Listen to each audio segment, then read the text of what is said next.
Good afternoon, a pleasant good afternoon, a pleasant good Sunday afternoon to one and all. Welcome to this afternoon's special edition of Speaking Out, Exposing Corruption and Incompetence.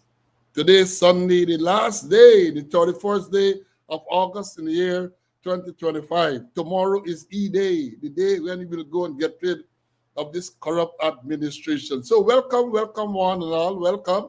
Share the life. A lot of people would not know that we're on this Sunday afternoon for this special edition. So more than ever, you have to share the live, call your friend, tell them. I mean, it's going to be there on YouTube for them to look at, but nothing like catching it on the live where you get an opportunity to make comments and all of that. Share the live, and let them know. Today, Sunday, the 31st day of August, this year really flying, really flying. And another great day that the Lord has made. Let's rejoice and be glad in it. Let's give praise and thanks to be in the land of the living. As we say, it is a privilege to be in the land of the living, and we should never, ever take that for granted. So here we are, Sunday, the 31st day of August. Tomorrow will be the 1st of September, the day when Guyanese will go to the polls and to remove this corrupt, murderous, thieving administration. Tomorrow is that day. And we're going to talk about those things today. We're going to talk about it. The program was scheduled at 2, and as is expected, people were here very early into the schoolyard. My colleague, Mr. Conway, CC, he is in the studio, but he had some technical issues he had experienced up to a little while ago. I hope that he was able to resolve those issues so that we can both participate. We can both bring you the credible information. We can both do so. I want to remind us, tomorrow again, Labor Day in Brooklyn. Labor Day in Brooklyn, Eastern Parkway Jam is tomorrow, the 1st of September. And I know that many persons have decided to forego that celebration for tomorrow and to make sure that they are in Guyana to cast their vote. Well done, right? Well done. And as I've said, CC had some technical issues. We're going to have, as is customary, well, not customary, but as we have done in recent programs, truncated roll call, make some announcements, and then we're going to move into it. We have a lot to tell you this afternoon. So share the live. I hope that you are hearing me loud and clear. I can see at my end, there might be a little issue with the quality of the streaming. I hope you are not being affected by that. And let me say up front, that if, as happened on the last occasion on Friday, we get blackout. I know blackout is a popular thing in Guyana, especially I believe that they coordinate it at certain times so that programs like these are struck out. If when you see we go blank for any reason, bear your chief. We're going to come back. We're going to get the power up and running, and we are going to bring you the information. Nothing is going to stop us from bringing you the credible information, especially the day before election, when you need to remember these things before you go and mark your X tomorrow. Certain things we got to remind you. We have got to remind you of certain things, and we're going to do it today, right? We're going to do it. Now, when we schedule at 2, first man, Barlet from the Hill. Barlet, Sunday, why are you supposed to be at church at that time? The man said, nah, you went early, so he come and he's here.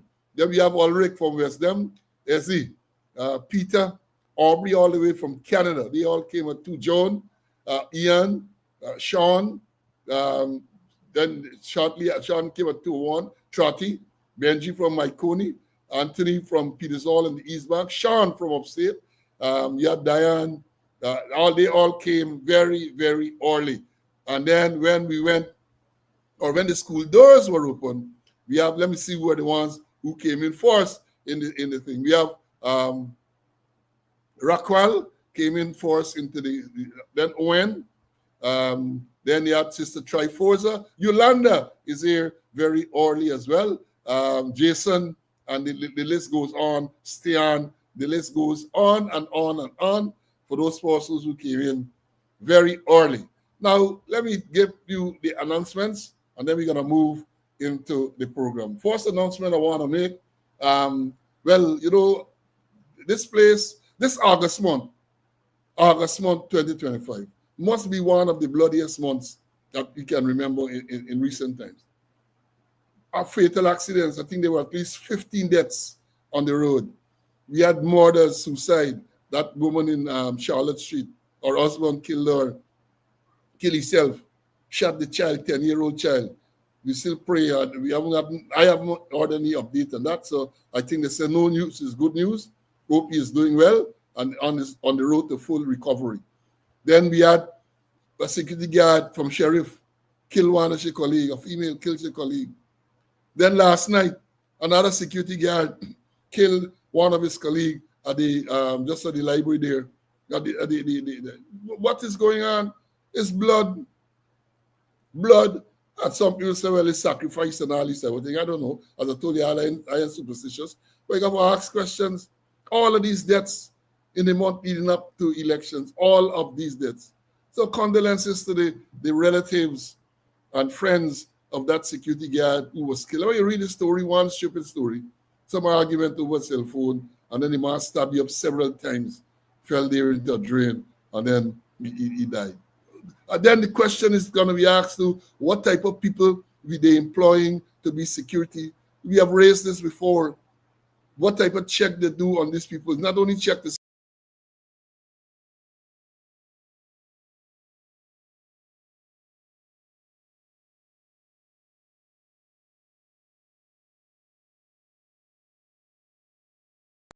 No, that wasn't blackout.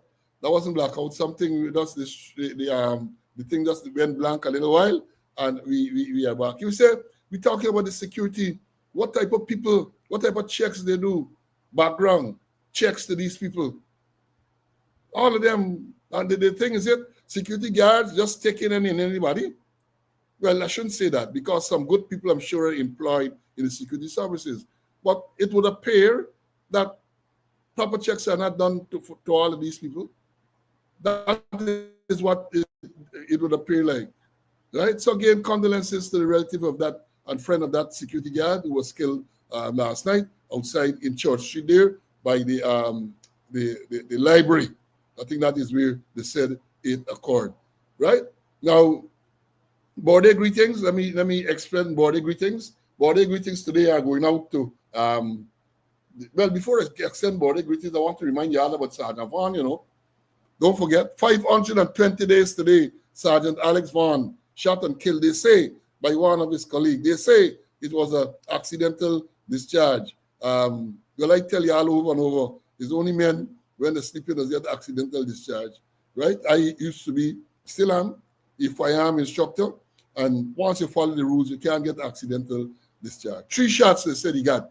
And I said then, and I'm repeating it here, and I dare anyone to contradict me, that if it, unless it was an automatic firearm this policeman had, 3 shots can't be accidental. 3 shots cannot be accidental. And we haven't heard anything about it. I know these are the people who will tell us about transparency. They tell us about transparency, right? Sergeant Vaughan, Alex Vaughan, I knew Vaughan. Vaughan, when I got my first command at West Demerara, Vaughan was there as a young constable. It was way back in 1993, I think it was. Young constable. Shot and killed, sergeant now. And you ain't hearing anything more. Birthday greetings. Well, even before I go on to birthday greetings again, you have to find out. We reported here some weeks ago, about 2 weeks ago, 3 weeks ago, about the police inspector. We saw the video, Walcott, Inspector Walcott, who was struck down by the motorcycle, struck down the man on duty, motorcycle wildness. It struck him down. He was hospitalized. I hope he has recovered or is on the road to recovery because we ain't hearing anything more from the police about that. We're not hearing anything more from the police. And I don't expect to hear more because they are the least transparent organization you can think about. Now, let me go on to the birthday greetings. I'm looking for it here. Birthday greetings. Where is it? Oh, we have today, birthday of my squaddy, retired Sergeant Michael Clark, 9500, is celebrating or observing today. And retired Sergeant Michael Brower, who is always on this program as well. They are observing today, and I wish them all the best today. And in terms of upcoming birthdays, we have a few. tomorrow is the birth anniversary of retired, I think he was assistant commissioner, Ronald Stewart, Bamboo. You know, Bamboo is the call sign for the traffic chief. And Ronald used to be the traffic chief. Where I took over for Ronald as traffic chief, right? So he is celebrating tomorrow, and I think he is a twin. So I guess both of them are celebrating, Bertrand and Ronald, tomorrow. We also have tomorrow retired Deputy Superintendent Claiborne Johnson, Chubby. What was Chubby number? I get a little 11786, I think, was Chubby's number. I think that was Chubby number. He's celebrating tomorrow. Also celebrating tomorrow is, well, I gotta say, she's still a police. Stacey Allen. She's on pre-retirement leave. And based on how these public service rules work, tomorrow being our board day, it means that today is our last day as a police. And from tomorrow, our board day, she's a civilian. That is how it works. On your board month, you work up to you're on strength up to the last day of your board month.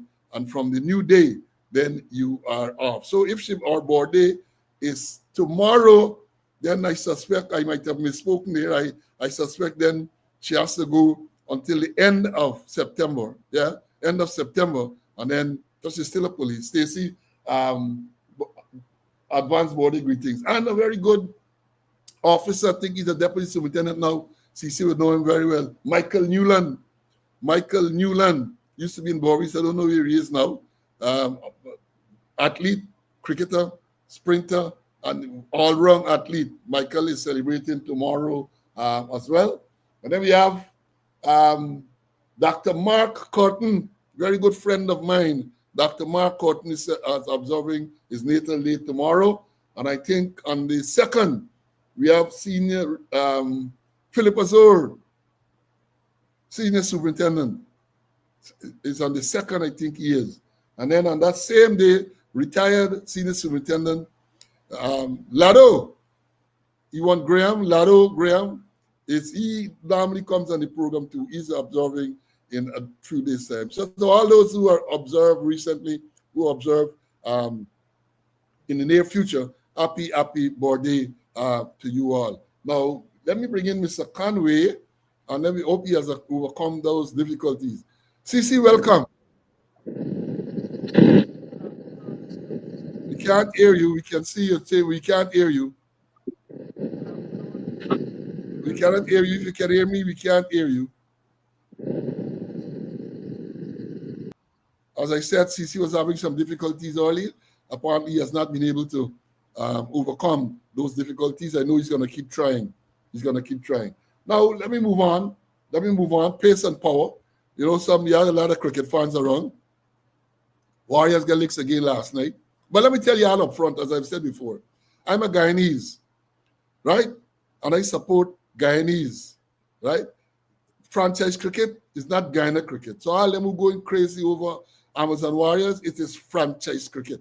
People from all over the place, right? Englishman, Afghanistan, all over come together for the team. I watch cricket.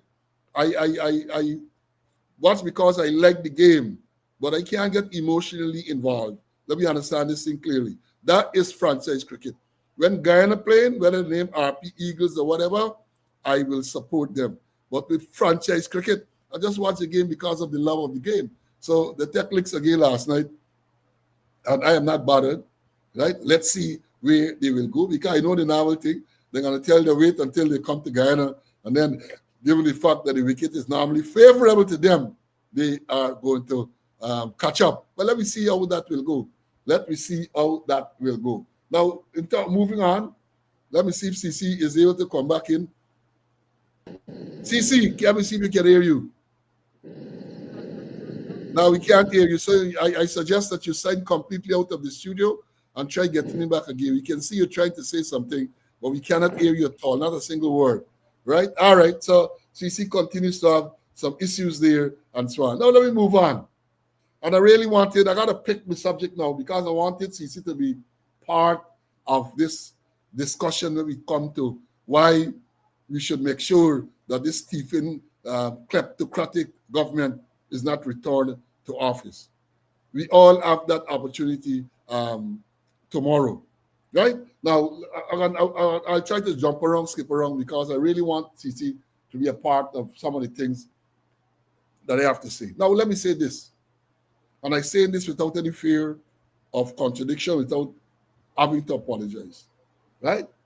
I said, how can anyone, hear what I'm saying? I made a note. So how can anyone who claim to be religious, whether you are a Christian, whether you're a Hindu, whether you are a Muslim, how can anyone who claim to be religious, maybe even those who are agnostic, right, support this government having regards to all the ungodly acts? How can you? In all good conscience, how can you? And let me remind you of some of the things. To support the PPP is to support corruption. It's to support incompetence, right? They're covering up murders. We have the Adriana Young case, which we will talk about a little later.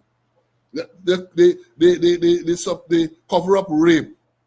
You have the Amerindian, well, I said, they tell me that, well, I know that is perhaps not the politically correct word, indigenous, but only this morning, I'm reading a statement from the Amerindians People's Association. So they still maintain that word, so I don't think it is wrong, or they can blame me when I talk about Amerindians. But I didn't say it with any ill will. That is it, right? Cover up that. They victimize persons who they perceive to be against them openly. There's no secret about that. People in this country are afraid to speak. They're afraid to speak. They're telling you play it by, you're frightened because I got children walking here or somebody walking. They're afraid of victimization. People who live in the United States have said to me that they're even frightened to make comment because they have family in Guyana, and they travel to Guyana on vacation from time to time, and therefore they are afraid. That is the atmosphere in which we operate. People are afraid because they know this government is vicious, and they're victimized against people. So how can you, in all good conscience, if you are said to be religious, support these people, right? The criminal behavior, or let me qualify it, alleged criminal behavior, because once allegations are made against them, there is no investigation. Like the Junior Bash investigation, Nandalal came out to say, oh, it's false. Jagdeo, oh, it's a rumor. Imagine that. Imagine in any well-organized society, any well-organized country, such damning allegations would demand that you do a proper investigation. The people against whom those allegations were made would step down from office. But not in Guyana.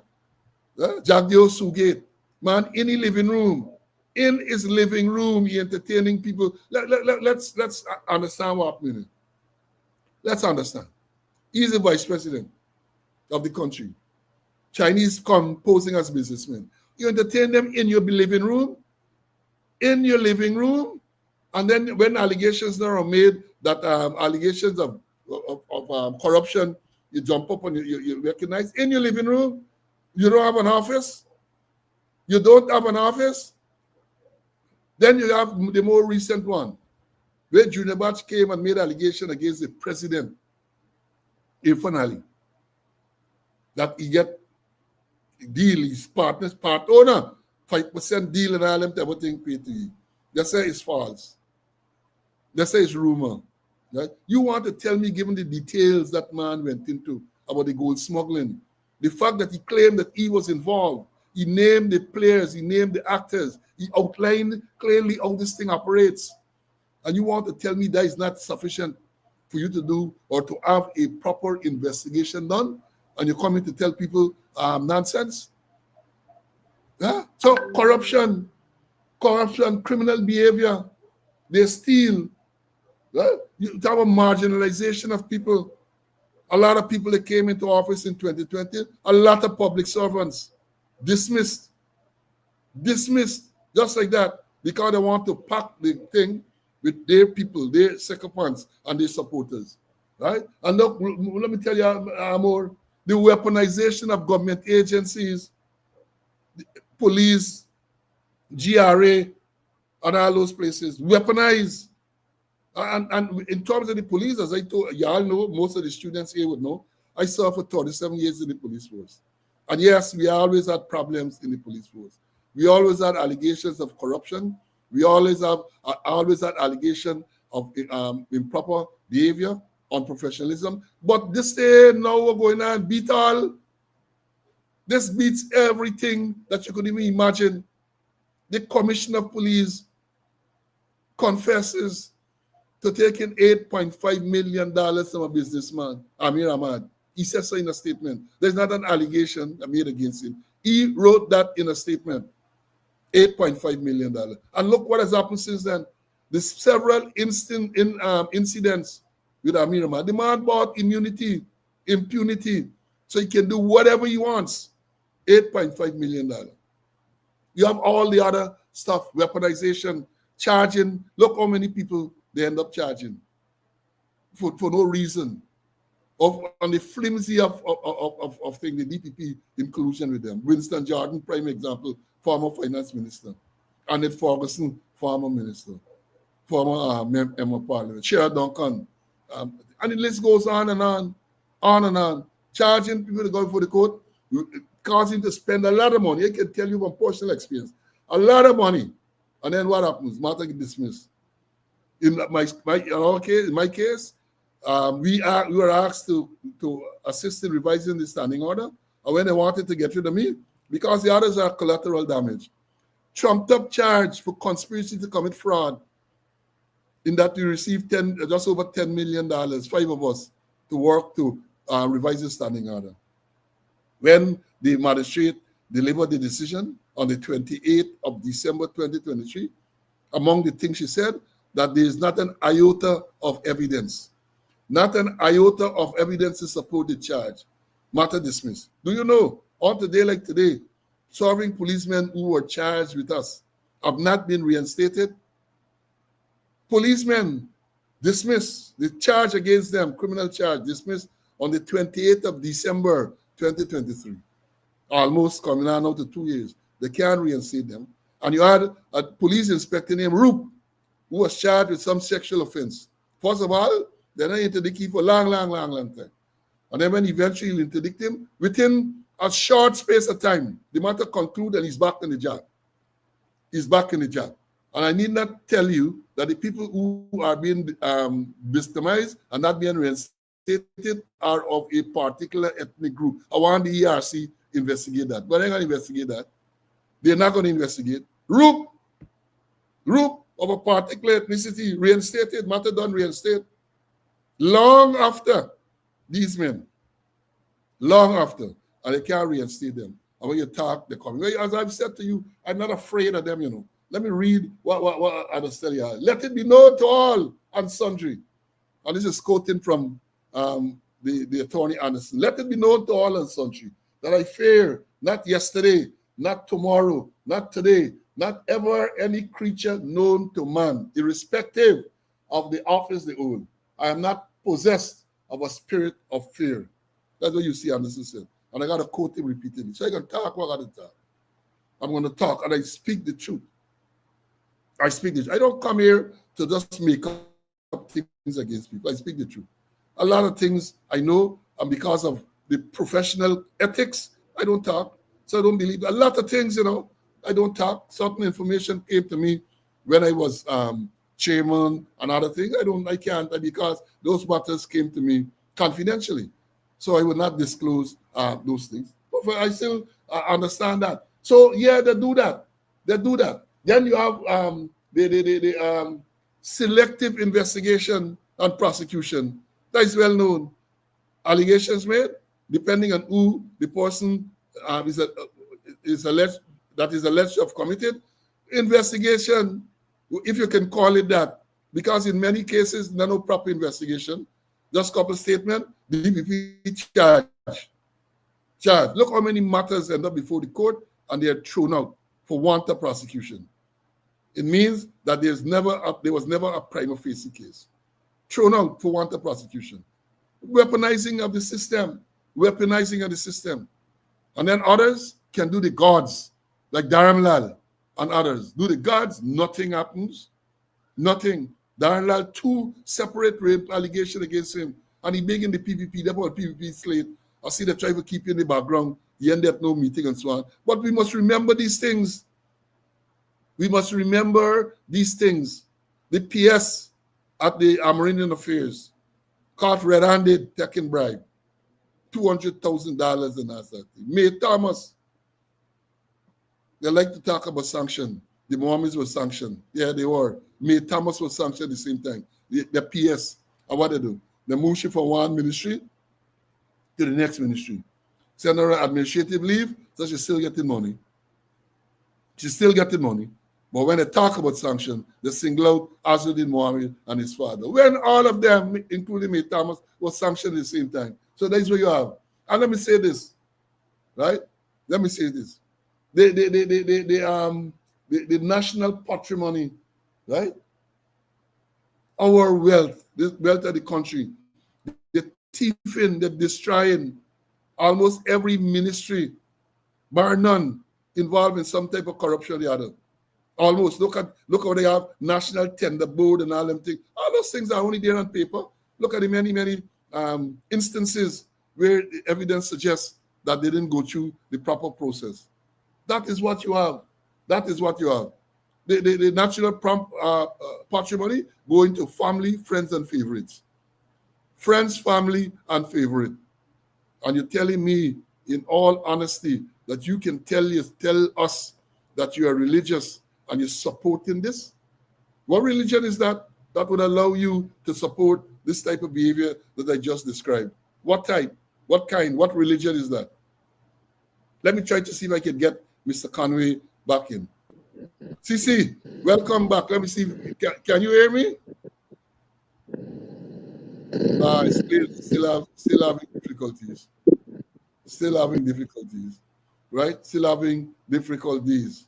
He can't hear me. I'm going to call him in a while because I really wanted him to be a part of this discussion this afternoon. In the meanwhile, share the live. All I'm going to do while I try to get him, I'm going to play you one of the songs. This is a new one, you know. This is a new one. So y'all listen to it clearly. This is a new one. How long we go suffer in silence? How long? How long PPP gon' thief we wealth? How long Jack Dio gon' play king while the children burn? The people say time up, and we Jack Dio. Blame Jack Dio, thief in the night. Blame Jack Dio, never do right. Blame Jack Dio, the people ball out. Blame Jack Dio, corruption all about. Pradoville tool and thief in plain sight. Rich get richer while poor man fight. Sugar industry dead, workers on the breadline. Billions gone missing, PPP call that fine. FIP Motilal road contract for a friend. 15 million US dollars wasted in the end. Forest sell out by Shanlin. Smile Jack Dio, tech cut while them rob we style. Jack Dio, the people betray. Blame Jack Dio, blood on the blade. Blame Jack Dio, justice denied. Blame Jack Dio, too many lies. Sue gets scandal, cash for favors deal. Jack Dio caught on tape, truth reveal. Oil contract shady, wealth disappear. Guyana rich but the poor live in fear. 20 children burn, Guyana in pain. PPP dishonor the dead, financial gain. 5 million per child, spit in the face. Jack Dio laughing while disgrace replace. Adriana Young, cover up crime. Protect the guilty, waste of people time. Indigenous blood crying from the ground. Jack Dio hands stain, corruption surround. Oil well stolen, contracts unfair. PPP take all while the people in despair. Election fraud, justice bend. Same story, same thief, same Jack Dio. Blame Jack Dio for every tear. Blame Jack Dio, blame Jack Dio. The people away, blame Jack Dio. Enough of the fake. Guyana rich but the people poor. PPP take all, still they want more. Sanata NBS friends get fat. Ordinary man left wondering where justice at. Transnational crime, laundering flow. PPP take blood money. The whole People ready now, boiling with rage. Blame John Dio. Thief in the sky. Blame John Dio. The people right. Blame John Dio. Babylon fall. Blame John Dio. Guyana stand tall. After September 1st, disappear. Bharat, Guyana don't want you no more. Yes, yes, yes, yes, yes, yes, yes. For every child, for every tear, for every lie we live in here. Through every scandal, every show, one man remain, we blame Jadio. After September 1st, disappear. Bharat, Guyana don't want you no more.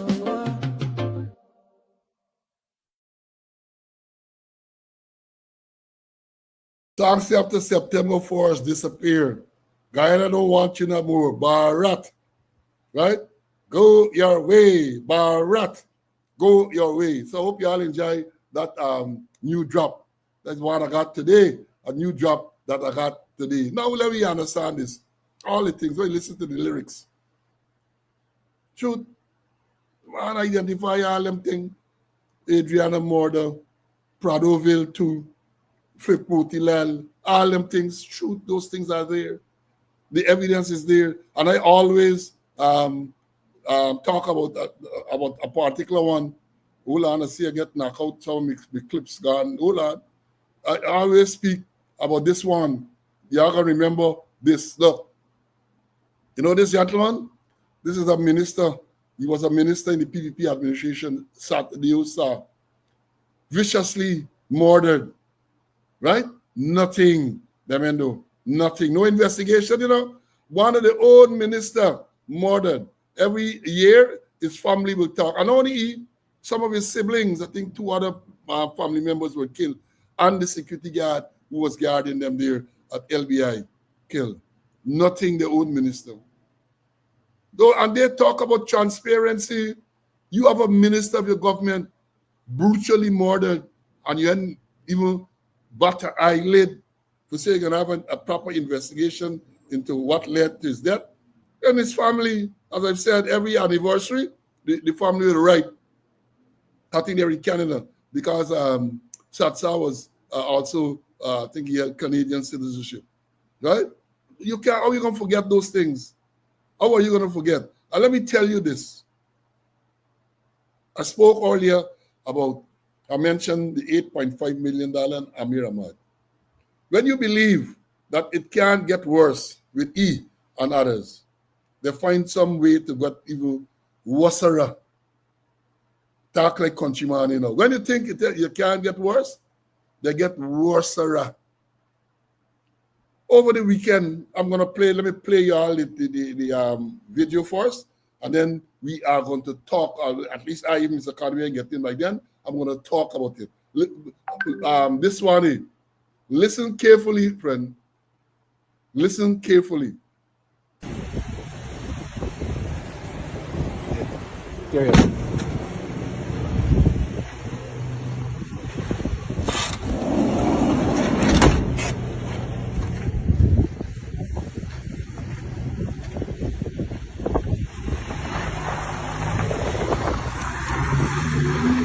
Off your bus and leave them stranded. And no one telling y'all, I can give you me honest advice, and you can take it or not take it, right? Mm-hmm. We're going on there right now. Gotta stop and y'all gotta move away. And that and y'all got. I know it's the PL, but Mm-hmm. you got to look at long term. Don't look at short term business. If you understand, because you know that we're gonna come afterwards. Yeah. Well, So, there's no. Now I get in. Now I get in a call. Now I get in from somebody. No, correct. I get the call. Because the man know I know Greaves, right? Mm-hmm. And the man tell me straightforward, I don't do business with Greaves no more, and they and if I do that, you understand? And then they can do what they gotta do. Now, let me tell you something. The man ain't gonna know if I go where you there with right now. Right? Right? You can get 5 seats, whatever it is. But let me tell you, if I was you, how much boss y'all got up there right now with them? 5 boss gone out. How much you pay y'all? They deal with the drivers them there. I gotta get them back to them. Here now, yeah, you need to give instructions. You on grief, the boss them gotta move off. Just move off your boss and leave them stranded. I know what telling y'all. I can't beg for can't beg for y'all when the time is too late. You understand? Because I can't tell you. I think Greaves don't tell you who call, right? Yeah. And for that, them man, again, I can't say too much, but if I was you, move the boss and send me the picture. And so that would to show them loyalty. You understand my point? Well, the bosses, I can't get on to the bosses. Well, who got out in the village right now? We gotta wait when they come back in. Yeah, but when they come back in, the damage is on. You understand? Yeah, I think I start link for the boss, but No, all is now we personal bosses for gone out. No, but whatever is your personal boss, move off. Save yourself. The other drivers, them you shouldn't really care about that at this point. Good. Yeah, two of the bosses, we personal boss. I go and pull them off and send me the picture, and then I can say, hey, you understand my point? Good. Well, right? I can take it over from here, sir. When we are finished, I can go and take it over. But listen, you need to send me the picture ASAP. The damage is already done. That's why the man is answering. You say, are you an answer? You see? So are you an answer me? Exactly, because the damage is already done. The only way you can salvage this is move away you boss what that agrees on it, right? And like I said, Chief, look, the man move away and the man said they didn't know that they did get payment and they didn't know was when somebody book it through a third party. That's the most I can do for you, you understand? Alright, but I can try to forget on to all the drivers that went up. You got to save yourself at this point, long term. All the man gotta do is just shut your business down, you know that, right? Good. I come in out the sandpit and I get straight to the bus. You come out the sandpit and go and send me the picture, and that will salvage the reputation, because let them stranded, don't fucking care about them. They after this, after Monday, they got anything for Gial after that? Alright, Chief, I can try for start out now. I got you hear Franco? Yeah. I grief friend, so I can look out for me really care about winner or whatnot, but again, I mean care about what money I'll make, but it ain't worth the trouble, buddy. Do that, send the picture to me and I can send it to the man and salvage the situation. You understand? Good, Chief. I will see. I'll get all the bus back in compound there. If y'all don't do that and left them stranded, right? Basically, they want to leave them stranded. They don't want. You understand my point? If y'all don't do that, I can't do back business with y'all. 1, 2, it can be punishment afterwards. So, alright, good. Well, y'all see why going through social media, but I gotta go through it because of, you understand? Of loyalty. That's what they want, loyalty. So once you move your boss, you send me the picture, but you can't wait and bring them back. You gotta move your boss off. Once you boss, the rest, you can say it's other people boss. You understand? Alright, good. I'm coming out the sandpit. Come out and do and start yourself out. Don't make this thing hamper you. After Monday, the morning and nothing for you. Cool. Bye. That voice is alleged to be the voice of Amir Ahmad, the man from Sheriff Security, and the person who was responding is said to be someone of the Graves. They own some bus company in the Latin area. Can you imagine what was going on there? It would appear from what I gleaned so far that the buses were hired to take some of those indigenous people to some location where the Win party might have had some meeting. Right? They got to walk. That is a business to transport people. They learned that they were taking the people, and the voice that we heard there, that's supposed to be Amir Ahmad, tell you heard for yourself, left them stranded in the middle of the savannah. Rupununi left them there. Left them. So the people were, and you see, not only men and women, children were thrown out and left in the middle of the savannah. And you tell me that these people deserve to go back in office? You want to tell me my Amerindian brothers and sisters, you are going to vote for these people? You want to tell me women, men, decent people, whether of what ethnicity, when you hear and you see things like that, you can, in all good conscience, say you're going to put these people back in office? Cruelty. And again, is a fair, because as I told you all about the thing here, the man saying, plain, you got to think about long term because they're going to shut down your business. And according to what you understand, the people who work with him doing transportation, he got to give up, he got to let them lose. That's what they're saying. You can't make these things up. That is what is going on. Fear, they're driving fear in people. But let me tell you, let me remind you, when you go in the booth to vote, nobody can know who you vote for. Nobody can know who you vote for. Go in and vote these people out. And as I said, following that, the Amerindian People's Association issued a statement, right? And this statement, hear what it says. Amerindian People's Association statement on indigenous people abandoned by transportation service. The Amerindian People's Association, APA, vehemently condemns in the strongest possible way the decision by Graves Transportation and Tours to abandon indigenous passengers, including women and children, on the roadside in the open Rupununi Savannah. Such an act is not only inhumane, but it also constitutes a breach of duty and care and a serious violation of the rights and dignity of our peoples.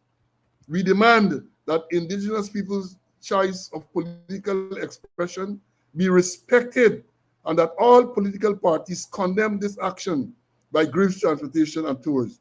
We stand in solidarity with our people who have been dehumanized for participation in the process that is the constitutional right. Imagine that. Somebody saying no song. Check your system. Check your system. Yeah, imagine that. They abandon these people, abandon them there. Because, and he talk about Graves Transportation, yeah, they're to be blamed. And I would think that these people should never, ever travel with them again, providing they have a choice, because in many cases they might not have any alternative. They should boycott them and force them out of business. Boycott them and force them out of business. But not only them, who is the instigator? The voice is alleged to be that of Amir Ahmad, who initiated this whole thing. Left them on the road. You don't care about them because we're going to put you out of business. Think about long term. Don't worry about short term. That is what was being we ordered us now. As I say, you can't make these things up. And that is why I like to play these videos. So they can't come and say, slow and calm, making up things. And you know, the next thing you know, they're going to say is AI. The thing was artificially generated, artificial intelligence. That's where they're going to come. Look, watch out. Watch out. Despite what we are there, and despite the evidence, they will want to tell us that that was artificial intelligence. That is not a mere voice. Because when he said certain things about the Minister Rodriguez, he claimed later on that it wasn't he, it was artificial intelligence. And later, he came and admitted in a statement, yes, it was him. When he was forced to make the apology, he admitted that it was his voice. Yeah, the like to an artificial insemination, right?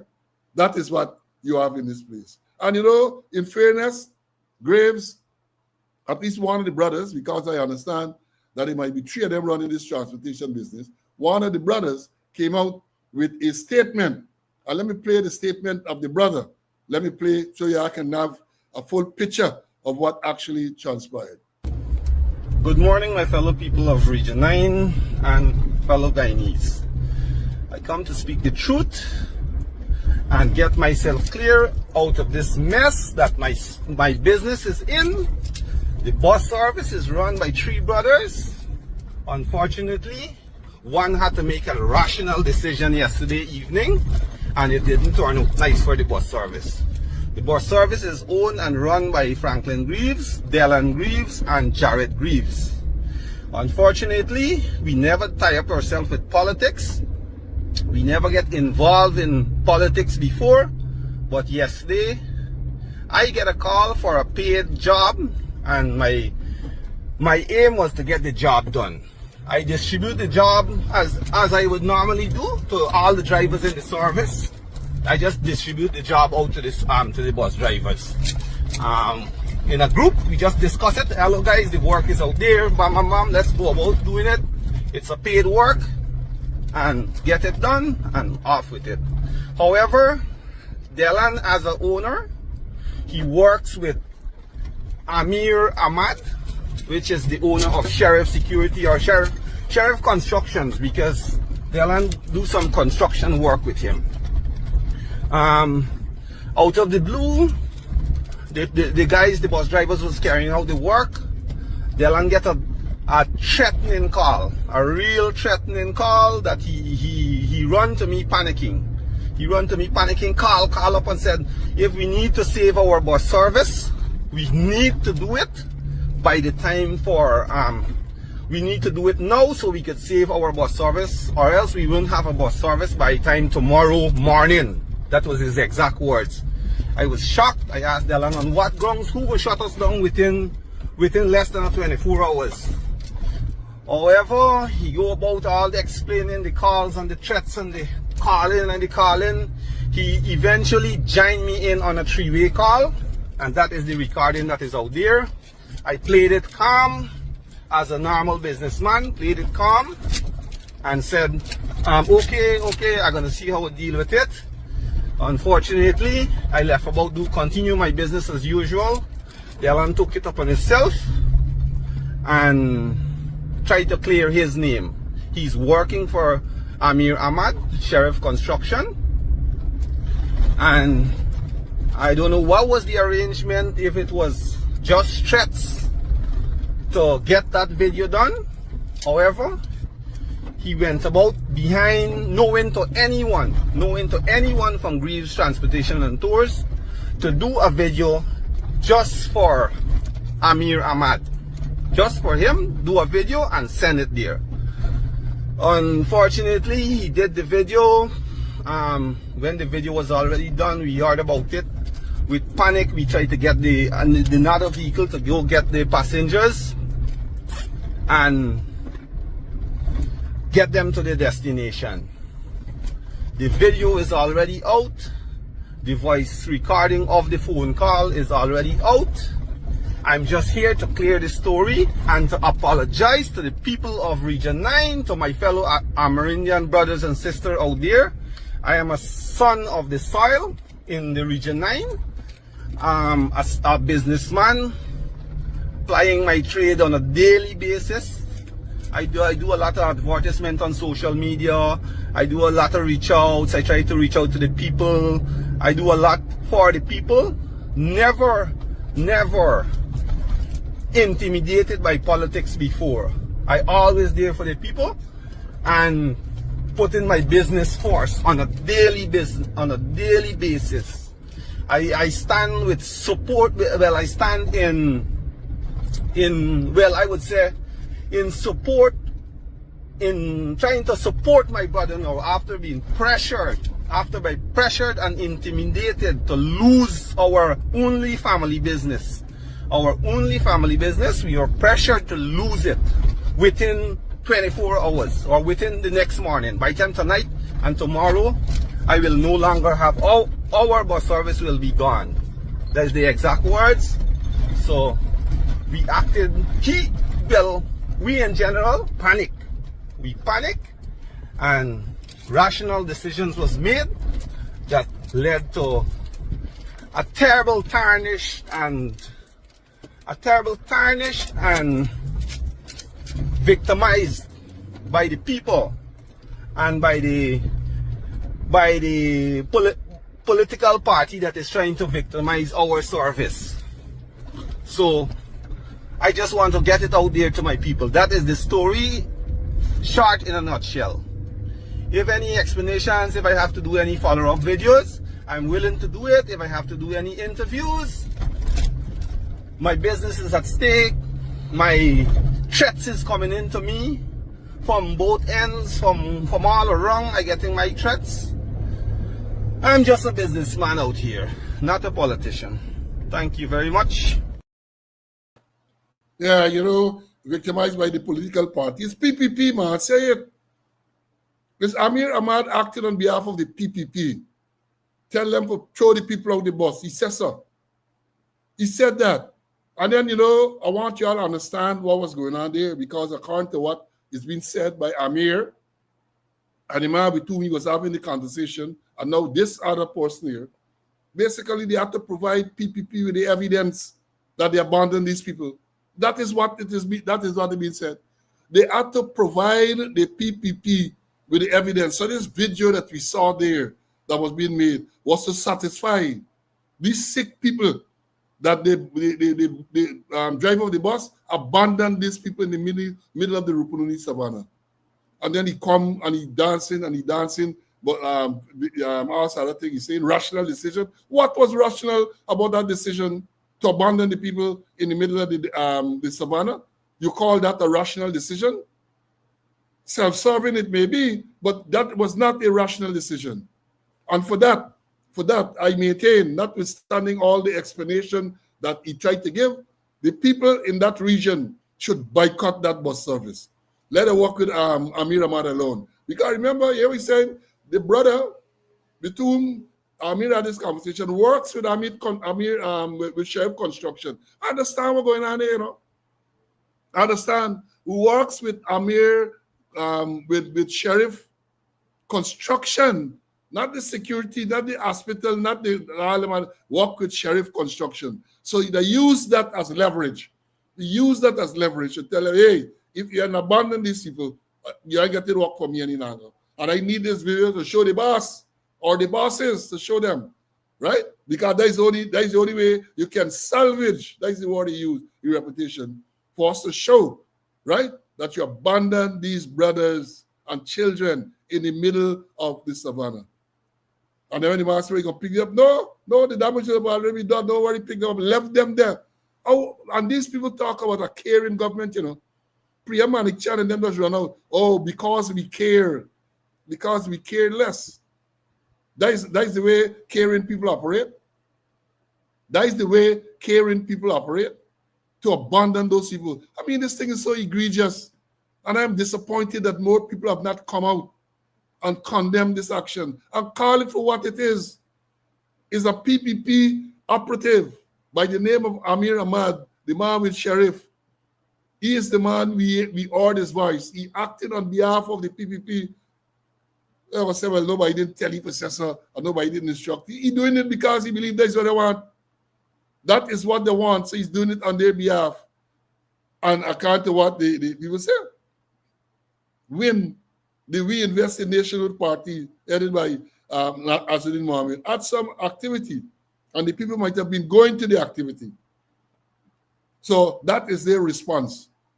That is their response. Panic. No, but not panic. Desperate. They are desperate. And that is why, yes, Carl, I got to read that. We got to read that. That is why when GHK Lal said, what we have today is not a government, but a gang of gangsters. For the most part, what guidelines are for leaders today are nothing but out-of-control lunatics, pathological liars, and unreconstructed racists and political sadists. Examine that. It's only out-of-control lunatics will take the action that they took against those people there. Out-of-control lunatics. And then they're going to come with a pathological lying. They're going to come and tell us that. Racists, unreconstructed racists, this is racism against our indigenous brothers and sisters, right? Then political sadists. It's only a sadist. Only people who are sadists will do something like that. They say sadist is someone who gets pleasure from someone else's pain. It's only sadists can instigate and perpetrate something like that. Abandon those people in the savannah. My God, that is lower than low. That is lower than low. That is what you have. And that is why I am saying that we get an opportunity tomorrow to make sure that these people go into the dustbin of history. The PPP, Jack Dio, Irfan Ali, and others must not be anywhere near political power in a long time. Yeah, Kwame, boycott all of them, the grace transportation, because I don't care what you say. That if you are a professional transportation company and somebody call you with that crap, you will stand up for the people who are your passengers.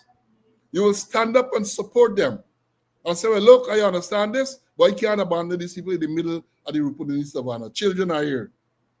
But Amir Ahmad, the voice that we heard, alleged to be that of Amir Ahmad, insisted that you abandon them there, left them, leave them there.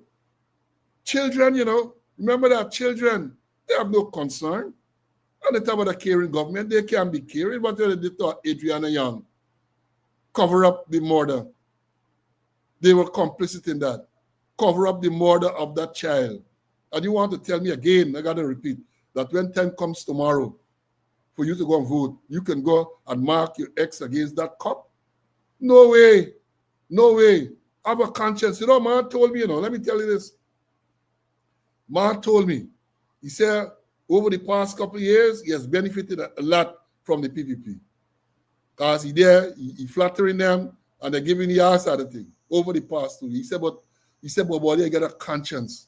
He said, I can't sleep good when the night come. My conscience ain't clear to know that I'm a part of all this corruption and all this thing. He said, no, my conscience bothering me. That's what the man told me, my conscience bothering me. And I tell today, I sympathize with the brother. I say, well, when the time comes, you get a chance to clear your conscience tomorrow. Clear your conscience and go and vote for the palm. I'm making it clear, go and vote for the palm. We can encourage this type of behavior. Cannot encourage this type of behavior. Look again, these are Amerindian innocent people. Innocent. They're executing their constitutional right to perhaps go to air what another party has to say. But no, with PPP you can't do that. You can't do that. PPP you can't do that. You can't wear nothing that shows that you're not supportive of them. And I know, because this one man who told me this is not alone. A lot of people. And I say to all of them, yeah, you're frankly being pressured like the Grace brothers. So therefore you're wearing the red. You're taking the money. When you go into the ballot box, remember, nobody can know who you vote for. Nobody. No, so you put the X and come out and tell them yes. And that is why I am saying again to the polling agents, all those people who are responsible, that cell phone thing is a critical thing. The policy which prohibits the use of cell phone is critical for you to enforce, because that is where the intimidation there. That is where it is. So once you do that and make sure that cell phones and other devices capable of taking pictures are not allowed in the voting booth, you're going to see a different story. You will see a different story. Right? So, brothers and sisters, the decision is to be made. The decision is to be made. And we all are responsible for making that decision. My colleague is not here as yet. He's not back. He's still getting issues.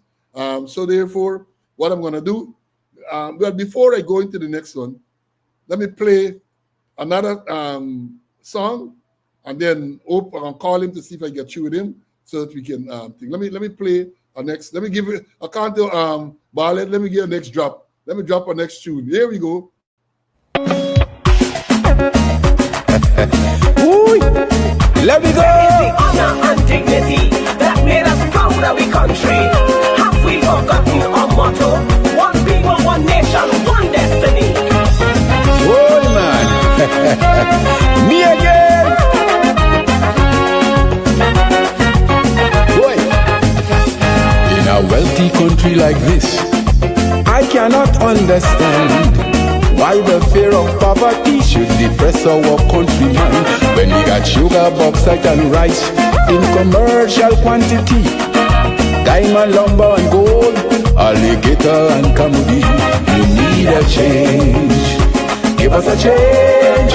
We need to rearrange our political policy, man. We need a change, a radical change. We need transparency and accountability. Give us a change.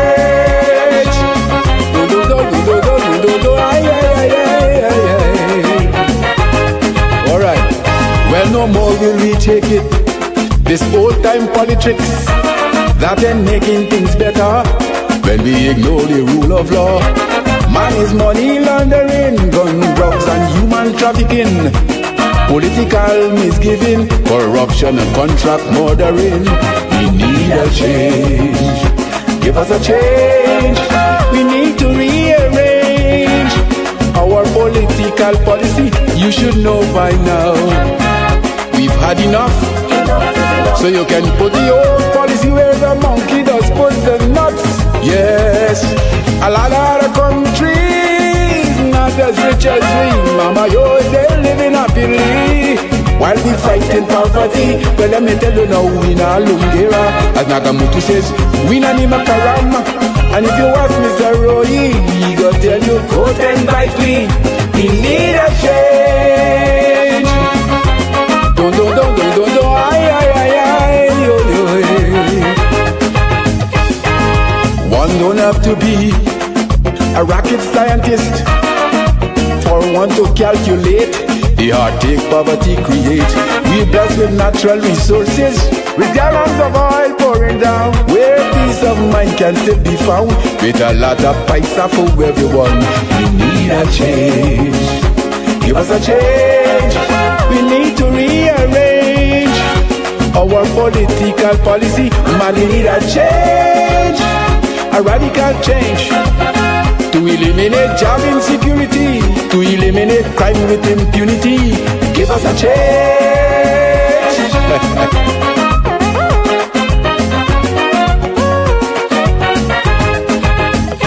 All of you wise politicians, better find a solution.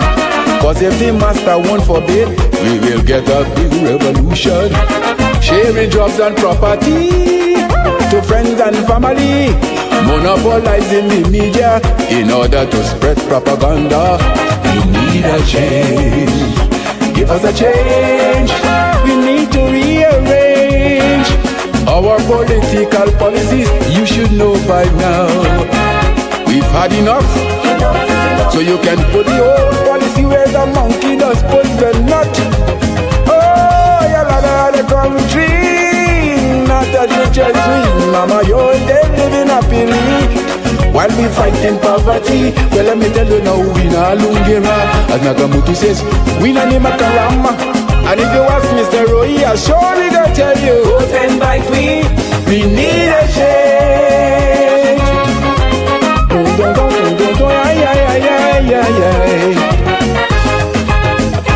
All of this public cussing down while campaigning all around, disintegrate integrity and bring shame to the country. We read and see in the media all of this lawless behavior. Cause after all this campaigning, Mama, yo, is not backboarding. We need a change. Give us a change. We need to rearrange our political policy. Man, we need a change, a radical change. Give us a public procurement fee. Have some respect for democracy. You should know by now. We had enough. You can put the old policy where the monkey does put the nut. Don't you know a lot of other countries not as rich as we? Mama, you're living happily while we fighting poverty. Well, let me tell you now, we na Lungera. As Naga says, we na ni Makarama. And if you ask Mr. Roy, he gonna tell you, go and bite we need a change. Don't, ay, oh.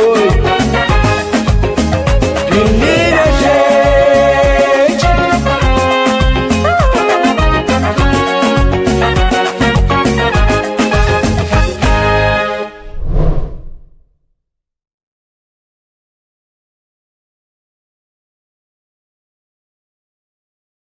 We need a change. I can't sing ballet. I can't sing. I drop in tunes, but I can't sing. Yeah.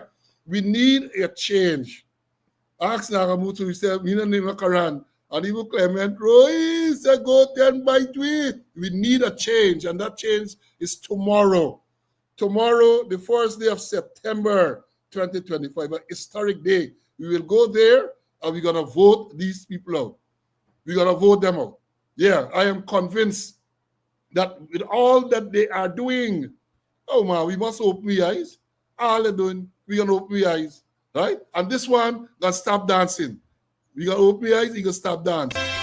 Show them you could dance up and wine and go down low. It bacchanal for so. Man, let me expect the one. Let me show you again, man. Let me show you again. That is the president. That is the president. Show them you could dance up and wine and go down low. It bacchanal for so. Marlon, what are your views, man? What are your views, Marlon, with that? Let me get this. Yeah, let me your views. Again, let me say, for all those who think that we need a change, you must give me thumbs up, man. Yeah, we need a change. We got to rearrange, right? We got to change. We have too much of this corruption, too much of the lawlessness, too much thieving. And here, let me tell you something. Let me read something more. And let me alert you all that it looked like it's a one-man battle today. Marlon, JK and others, it looked like I have a battle alone today. I got a battle alone. CC getting tremendous technical difficulties. I just spoke to him on the phone. Can't get into the studio, right? Can't get into the studio. But you know, I'm capable of batting one man, bat out. Last man, bat out, we used to call him as a little boy. You know, and not only that, when we talk about what's going on, I told you all, this is not, according to GHK Lal, we lead by a gang of gangsters. And I just read to you all kleptocracy. Kleptocracy. The meaning of the word kleptocracy. So what you have here is a kleptocratic government. The PPP is a kleptocratic government. And they say kleptocracy is derived from the ancient Greek word meaning thief and rule. So them a thief and them a rule. That is what it says.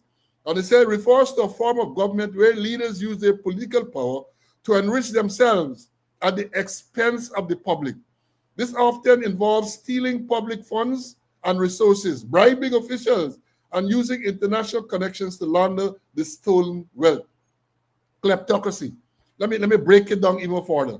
They say it's a form of government where the leaders use their political power to enrich themselves at the expense of the public. How true? That is what they're doing. They're using their power, their political power, to enrich themselves at the expense of people like me and you, the public. And they said this often involves stealing public funds and resources, bribing officials. Let me pause there. Stealing public funds and resources. You know, even the Carter Center had to comment about the use of government state resources during the campaign. Carter Center made that observation, or at least they said it is alleged. Jagdio come out and Jagdio, in his usual style, Tanti Merle in the Oval, tried to deny it. Some of the evidence is there.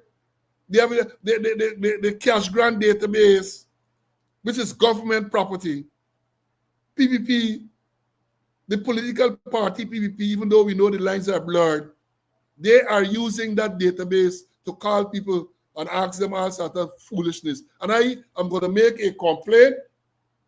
I'm going to make a complaint because they're discriminating against me. They have not called me. And I get my speech prepared for when they call, and they have called me. So I feel very, very annoyed, and I feel discriminated against. They're not called me to find out if I get crash grant and all the times and all the things what the PPP doing and all sorts of things. I can tell you how the PPP don't share. That's what I'm going to tell you. Call me. Let me tell you how the PPP doing is my thing. I'm going to give you all evidence too that the people doing share MS. And the MS that they're talking about is that medal of service. Is that medal of service, right? Or they're doing share. Yeah, figure out what they're talking about. They're calling me. I want to tell them, I tell you all, I want to turn a doctor when they call me to tell them how children are made and so on. I want to cuss them out like what the old lady tell me. They call she's 91. She says, son, they call me. They ask me, I said, me proper cuss them. I said, where to go, granny, where to go. Where to go? Not the other granny, not the 5% granny. Not the 5% gangster granny, another one. The next one, she said the culture, and she proper cuss them out. So that is what, let me go further. Let me go further. They say, here are more detailed explanation of kleptocracy we're talking about. Kleptocracy. Kleptocracy is a type of political corruption where rulers prioritize personal gain over the need of the population. Look around. Kleptocracy is a type of political corruption where rulers prioritize personal gain over the need of the population. This is what they do. They're prioritizing personal gain. All of them and their family. Big contract and big fancy house and all of them and their family. And you know the sad part? Some people are so brainwashed that they live in hovels. They live in shacks. And they talk about PPP. They can't see that the PPP get them where they are. And the PPP can give them a little handout. I understand it is alleged that during the past week, they went somewhere across the river, $25,000. And they say buying vote is a crime. $25,000 was being given to the people there. Buying vote is a crime. So they are criminal cabal. Then let me go on. How it works. Leaders exploit their position to steal public funds, often through embezzlement, bribery, or abuse of power. Let me read that back. Class in session. Leaders exploit their position to steal public funds, often through embezzlement, bribery, and abuse of power. We have all of that there. Bribery, the U.S. sanctioned the PS, Ministry of Home Affairs, May Thomas.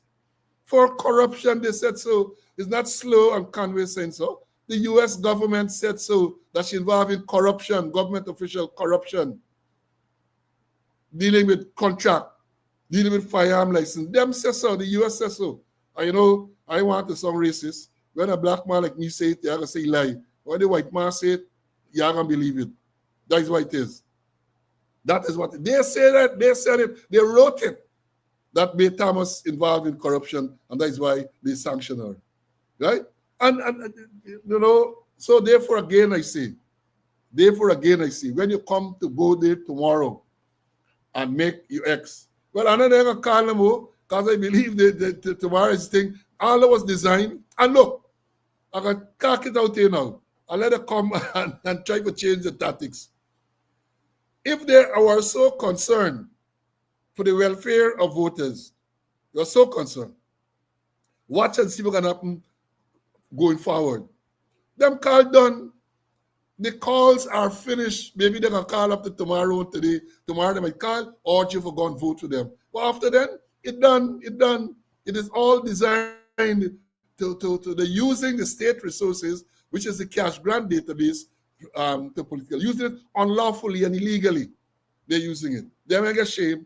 And I got to quote, paraphrase what Lincoln Lewis said. Lincoln Lewis said that the strength of the PPP is that they have no shame. Let me repeat that. Lincoln Lewis, you know, somebody will take me for you. They said, Mr. Lewis, I said, me and Lewis, I'm far more good looking than Lincoln. Lincoln Lewis said that the strength of the PPP is that they have no shame. And that is so true. You know, we can say, man, you can't do this thing and look bad. Or man, you can't take so much. You can't get your wife and your son and all them involved. You're going to look bad. People can talk. Not them. Not them. They ain't got no shame. They don't got no conscience. As we just say in the country, cockroach eat out the conscience. Cockroach eat out. They have no conscience. The thief without any restraint, man. Without any restraint, the thief. And let me tell you all this. Right? I said before that I am concerned about the GCOM's preparation for this election. Assessor, right? Assessor. I'm on record as saying that. And we just had there's just breaking news. Election disruption. Peter's All polling place shut down by the proprietor. This is credible source. GCOM staff assigned to a polling place at Hibiscus Drive, Peter's All, East Bank, Demerara, were chased out by the proprietor of a private residence being used as a polling place. This is a developing story. So they got some, according to this, they got some private residence that is being used as a polling place. Then once they turn up today for make the preparation, the owner of the place chased them out Go for me, go away for me. And that's why I make the point that these people are ready. They rush this thing and they're ready. So they're encountering all type of difficulties now, all type of difficulties. All type. Right? As I've said, I'm batting alone today. I'm batting and think I'm capable. And I'm sure many of you would agree that I'm capable of batting alone. The batting at both ends. And a scoring. I do like what the man last time beat up Amazon. the man, Miller, I forget his name now, puts a lash. Sean is who, man puts a lash, the left hander. I ain't talking about the Englishman. The left hander puts a lash on them the last time. That is how I can beat this bowling today. That is how I beaten this bowling today. Right? Now, let me say this. There's a letter that I want to read, but it's long. I ain't gonna read everything.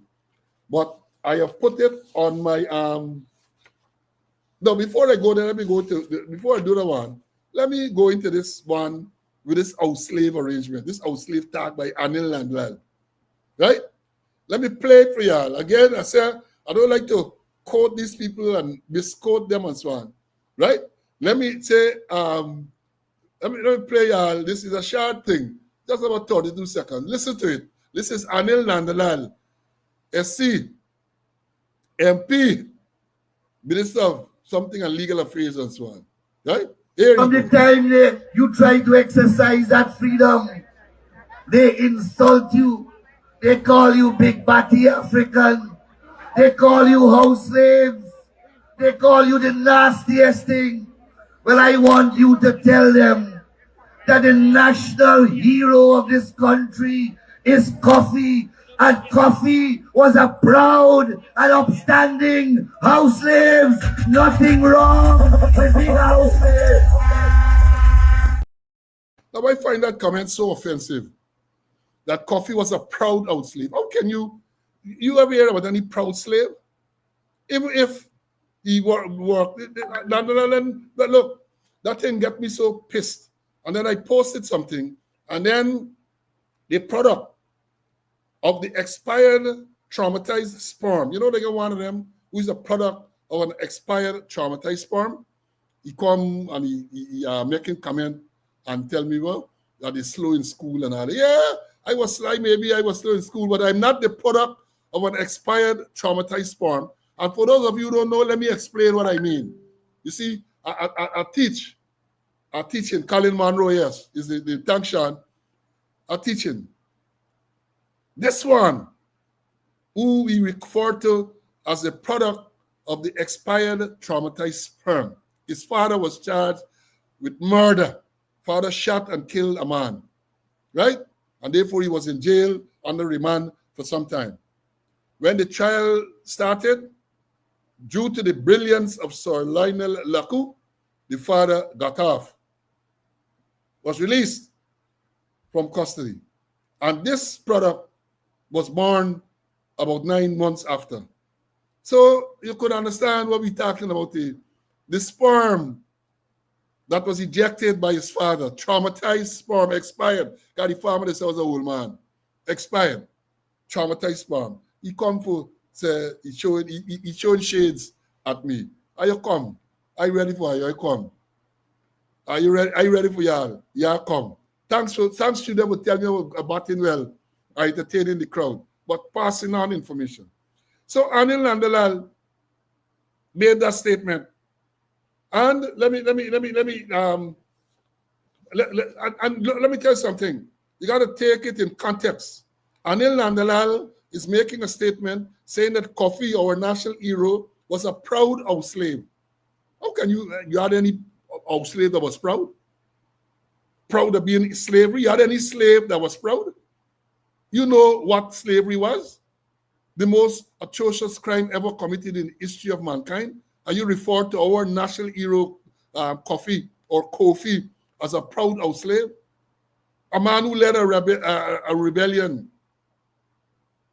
declared Barbies the first colony.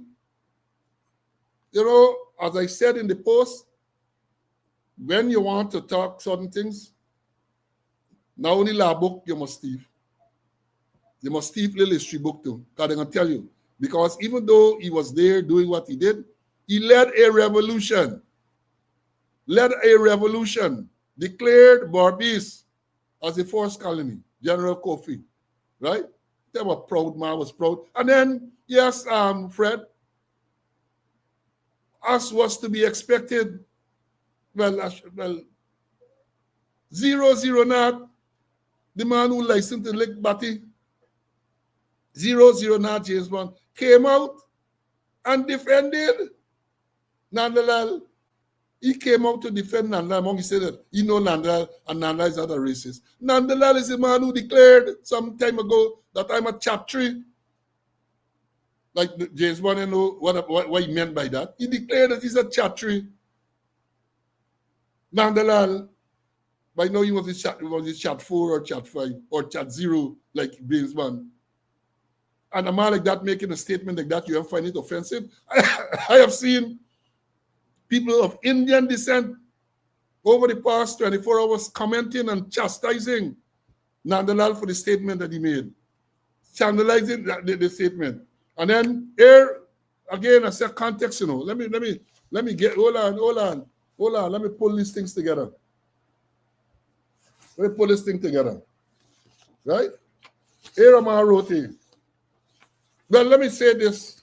I think let me get in some sequence. Yeah, he made that statement that we are there on Nandalal. And then because of the backlash, he gave what is called, what he says, an apology. Insincere apology, I say. Insincere. And the only reason I believe that he gave the apology was because it's a couple of days before election. So when he get the blowback and the backlash, hear what he says. Quote, last evening at a public meeting at Stabrook Square, I made some comments which unfortunately did not accurately convey my intention. For my lack of clarity, I offer my unqualified and unreserved apology. Right? The public records will reflect that I have always described slavery as by far the worst tragedy in recorded history. My intention was not born out of ill will or any form of disrespect whatsoever. It was to condemn attempts at racial division in our country. I regard the unity of our people as is indispensable to the advancement of our nation. Again, I offer my humble apologies for any unintended disrespect conveyed or offense committed. End of quote. There's none of that. It is insincere. I believe it is insincere. For the black people, even if black people call them black people big batty, and as they do in the States, they refer to each other using the N-word. It is not for you, Nandalal, to refer to people as big batty and to refer to things as our slaves. That's not for you. So even if you claim we calling one another that, perhaps we have a right to use the term on one another. But you of another ethnic group calling people that, it is offensive.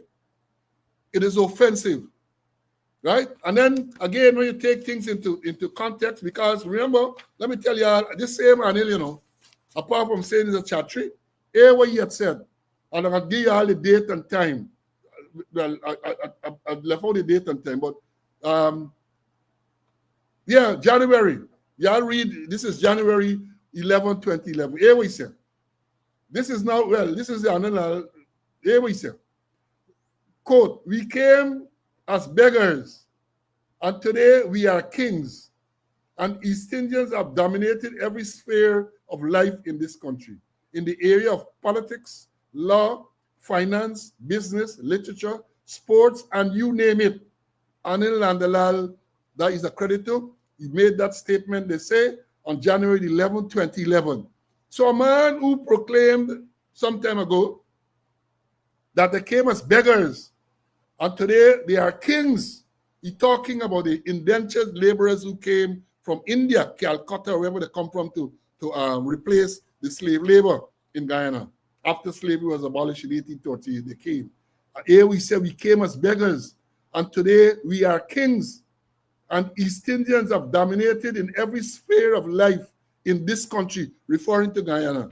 Then you go in the area of politics, in the area of law, In the area of finance, business, literature, sports, and you name it, we dominate. That is what Arnold Landler said back in 2011. So when he come now and talk about our slave, proud our slave, and big batty and so on, they got to look at the antecedents to know how he come in.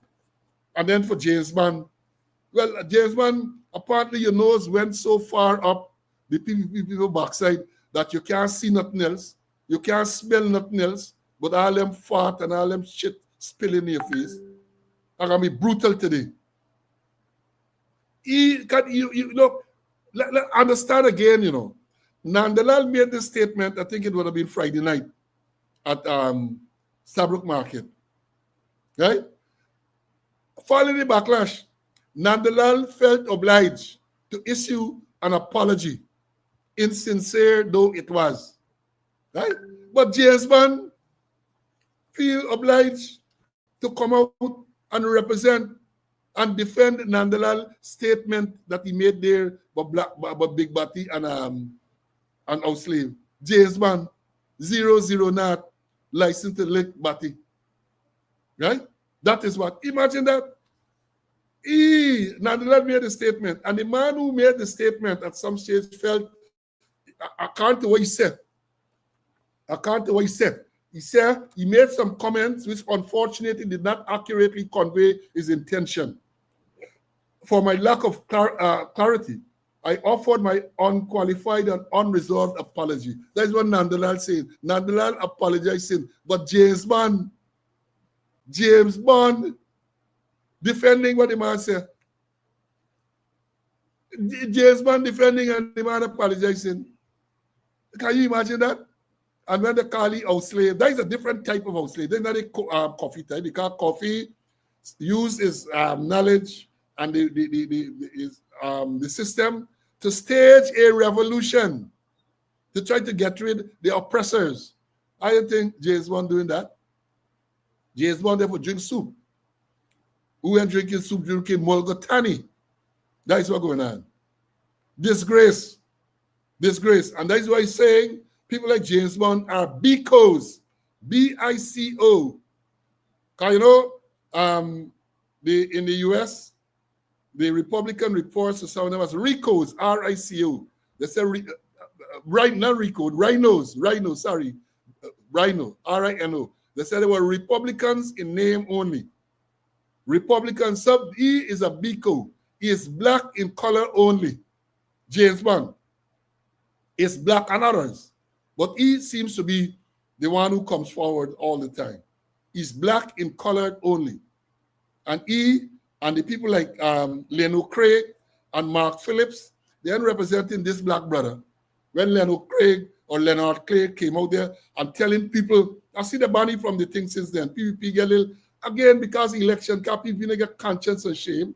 Where you go and tell people upon the resurrection and to when she slime up and all them everything for a political meeting.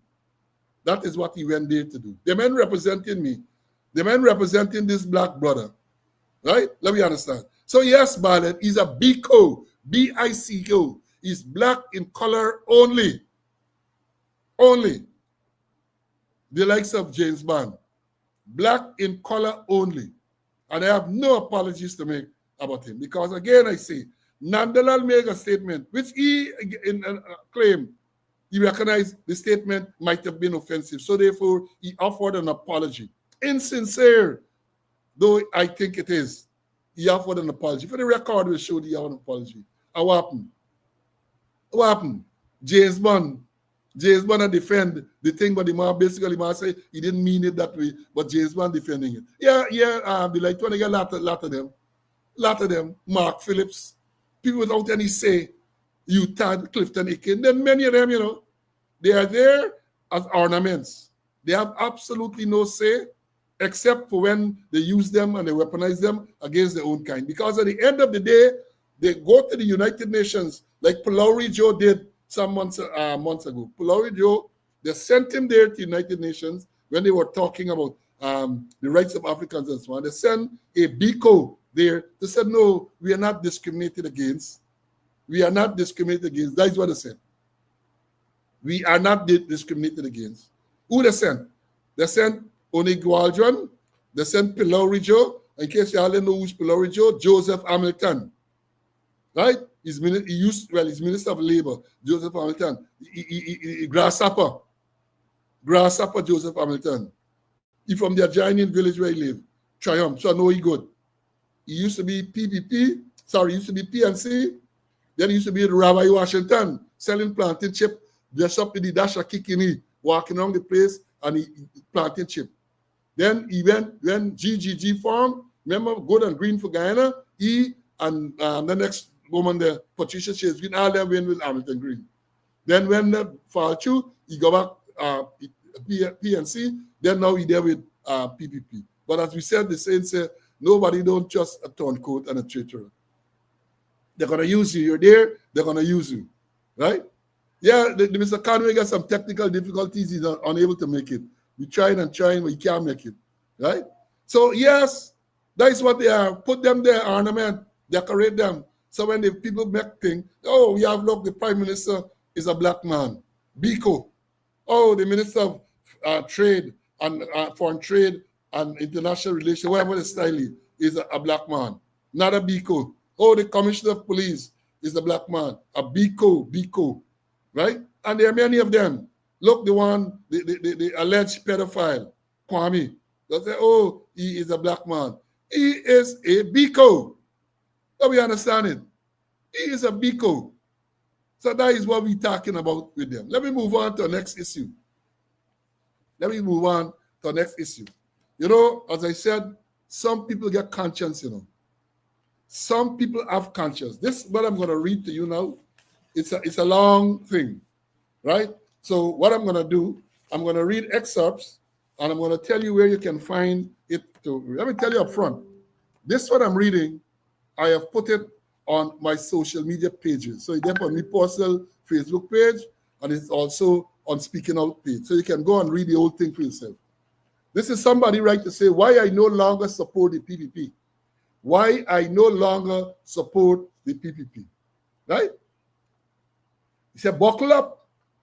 It's a long one. However, our aversion to reading is often the root cause of many of our problems. I agree with you, my brother or sister. I'm not sure who the author is. So our aversion to reading is often the root cause of many of our problems. Then it goes on. What I'm about to share is something I've rarely admitted out loud. Yet now, I feel compelled to say it openly because the reasons young people should engage in politics have been distorted, eroded, and weaponized, and it's costing us our future. I must emphasize, these are my experiences. I will always defend the right of choice. My issue is not with choice itself, but with the hypocrisy and misleading justification that is geared towards deception. That is the opening part. Let me jump to some other part of this thing. As I said, I'm encouraging you as your own work, go and read and share the live. Share the live. Go and read it. It's on the page. Those of you who are friends with me can see it on my page. And those of you speaking out, if you're not following, just follow, and you're going to get to see the entire article. As the author started by saying, it's a long read, but it's a good read. You went on to say, he writing his conclusions now. Anyway, these are my conclusions. He gave the whole history, how he grew up in a household. They always supporting PPP. From time he little, that's all he know. But as he got older, and he tried to get sense, he realized he can't support PPP any longer. Read it. So hear what he says in terms of his conclusions. Everyone who supports the PPP does so for one of two reasons: race or money. Let me go read about. He said everyone who supports the PPP does so for one of two reasons, either for race or for money. Either their loyalty is rooted in racism or in direct monetary benefits through contracts and connections. The PPP depends on race politics to keep Guyana divided. A united Guyana would mean the end of their power. Jagdio tries to convince us otherwise, but his recent attempts at inclusion, quote unquote, inclusion, are not acts of morality. They are acts of necessity, forced by outside pressure. That is not development, that is manipulation. That is not development. And when he said, he made the point, they are acts of necessity, I would say that they are acts of desperation. All this talk about inclusivity now, act of desperation on behalf of the PPP. Right? So the person say they are not development. That is not development. That is manipulation. Then it goes on to say, next point, the PPP has never cared about the Guyanese people. Their focus has always been self-enrichment. Every dollar they spend is designed to benefit a select few, far more than the ordinary citizen. The needs of the people are often unmet, are treated as a mere byproduct of their greed. That is not progress, that is exploitation. That is not progress, that is exploitation. And you know, I got something somebody said. Let me go back to this thingy where hold on, I'm gonna tell you all it was Henry Jeffrey, I think, who said it some time ago. He said, let me try to find it and read it to y'all. Right? Let me try to find it. He says, all right, I can't find it now. I'm gonna find it before the end of the program to read it to y'all. I'm gonna show it to find it. I have it somewhere, but you know, all this. Oh, yeah, I'll find it. This is what Henry Jeffrey, former Minister of Labor, former Minister of Education, full disclosure, the countryman, had to say not so long ago. He said, the PNC have never done to Indians what the PPP have done to Africans. Listen to that. Henry Jeffrey, who was with them when the government started, he was part of the civic component. And he's saying that the PNC have never done to Indians what the PPP have done to Africans. And let me continue with this thing what this man said. He said their corruption and nepotism are unmatched, rivaling some of history's most notorious dictators. Let me read that back for emphasis.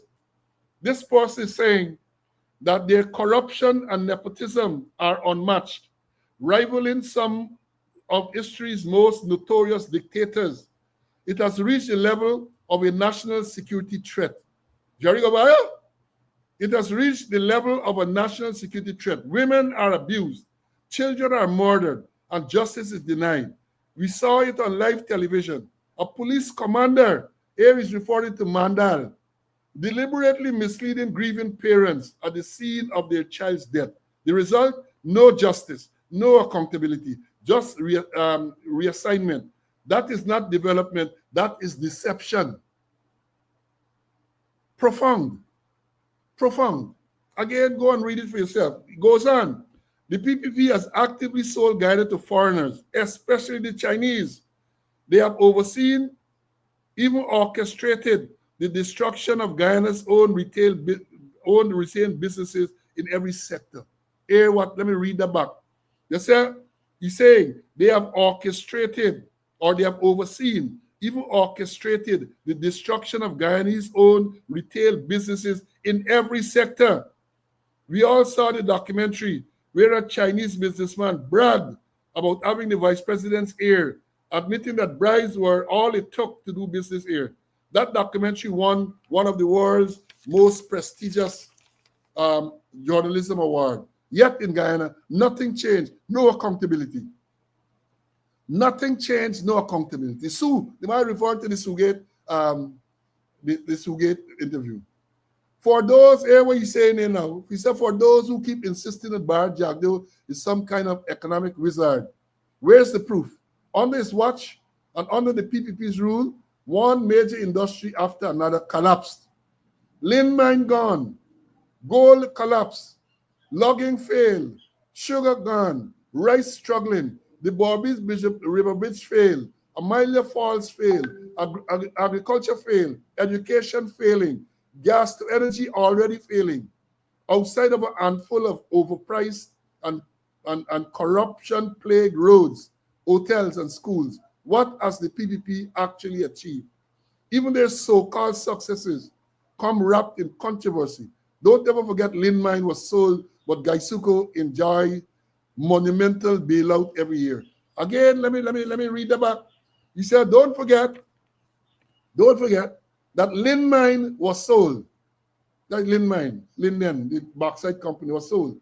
But Gaisuko, the Guyana Sugar Corporation, enjoy monumental bailouts every year, billions and billions of dollars of bailout every year. Wonder why? Are they talking about the just society? Wonder why? Right? Wonder why? Then they go on. He said I could elaborate further and provide more specific details, as this is just a summary of my thoughts and experiences. But I will leave those for anyone who wishes to challenge me on these points. I know what some will say. Quote, all politicians lie, all politicians are corrupt, end of quote. And yes, that is true. But no one rivals the depth of the PPP corruption. It is egregious, shameless, and destructive. Anyone who denies this is either benefiting directly from the corruption or blinded by race loyalty. Let me read that back. It is worth reading back. He said, I know that some will say all politicians lie, all politicians are corrupt, end of quote. And yes, that is true. But no one rivals the depth of the PPP's corruption.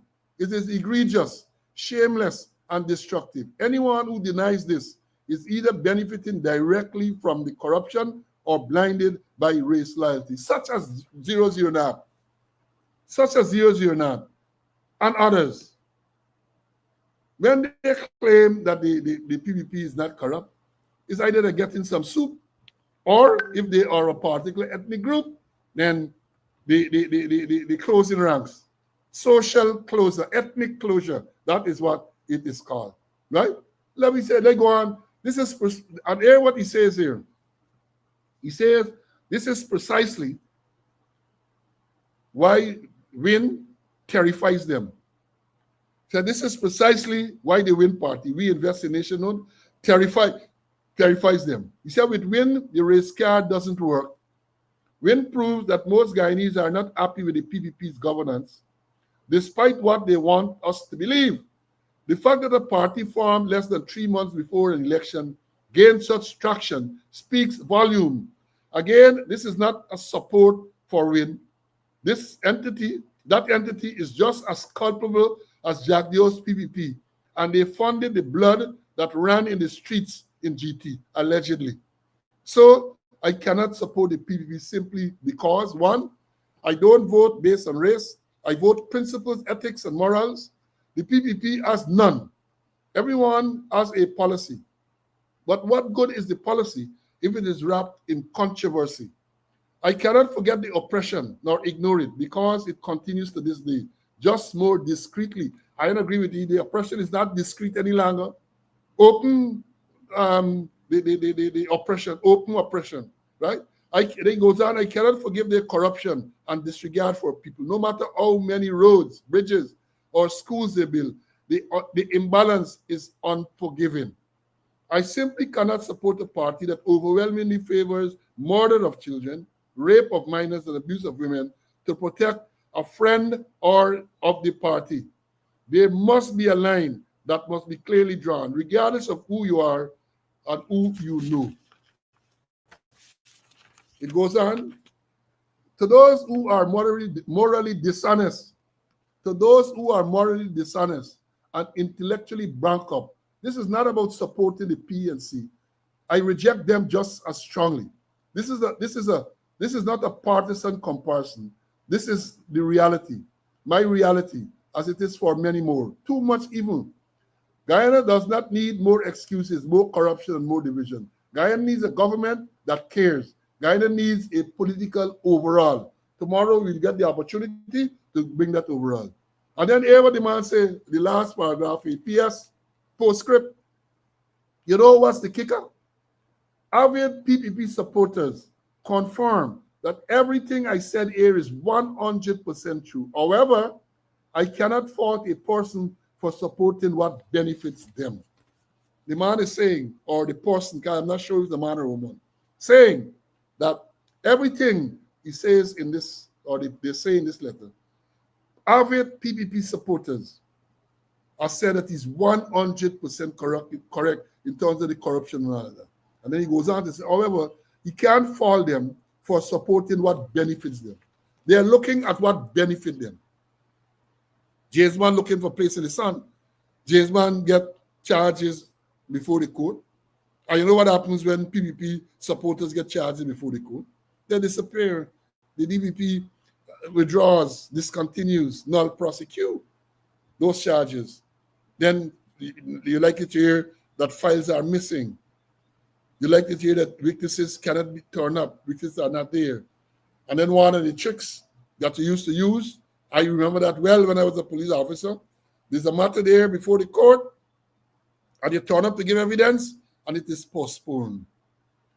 For flimsy reasons, it is postponed. And the day you go late, or you fail to turn up, but if you either said the matter for 9 o'clock, you reach there by sometime 9:15, not a call, case dismissed for want of prosecution.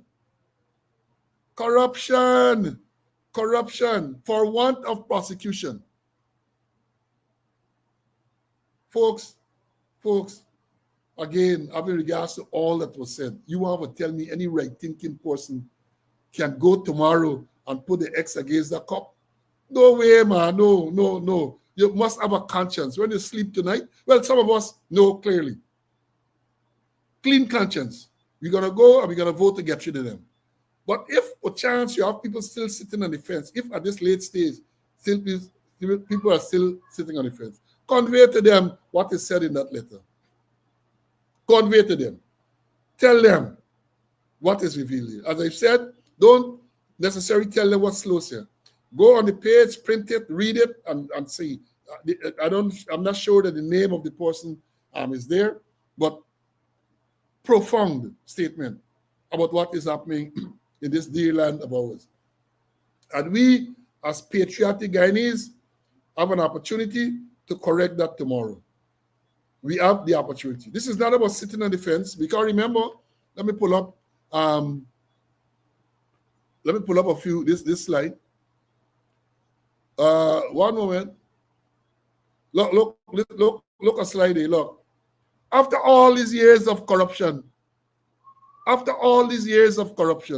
unbridled, unfettered, runaway, rampant corruption, Jagdio in the manifesto, they say now, next PPP government will establish anti-corruption unit, fully enforce access to information act. You see the audacity of these people. All the years, Sugate allegation, let me play that part for y'all. Did I investigate? Sugate allegation, no investigation, but they want to fool people now. And that's what the man said, the man at Mocha with an arrest. Man passed there, the man said, he heckled whoever was speaking. Y'all can't fool me this time. Some words to the effect. Police arrest him for passing the meeting and declaring that you can't fool me this time. And we're talking about a meeting in Mocha. And don't forget again, Mocha. Let me, in case y'all forget Mocha. Look, remember this. Y'all must remember this. Imagine they got to Mocha instead of keeping meeting and asking people for vote for them. If they got one vote from Mocha, something wrong with people, what?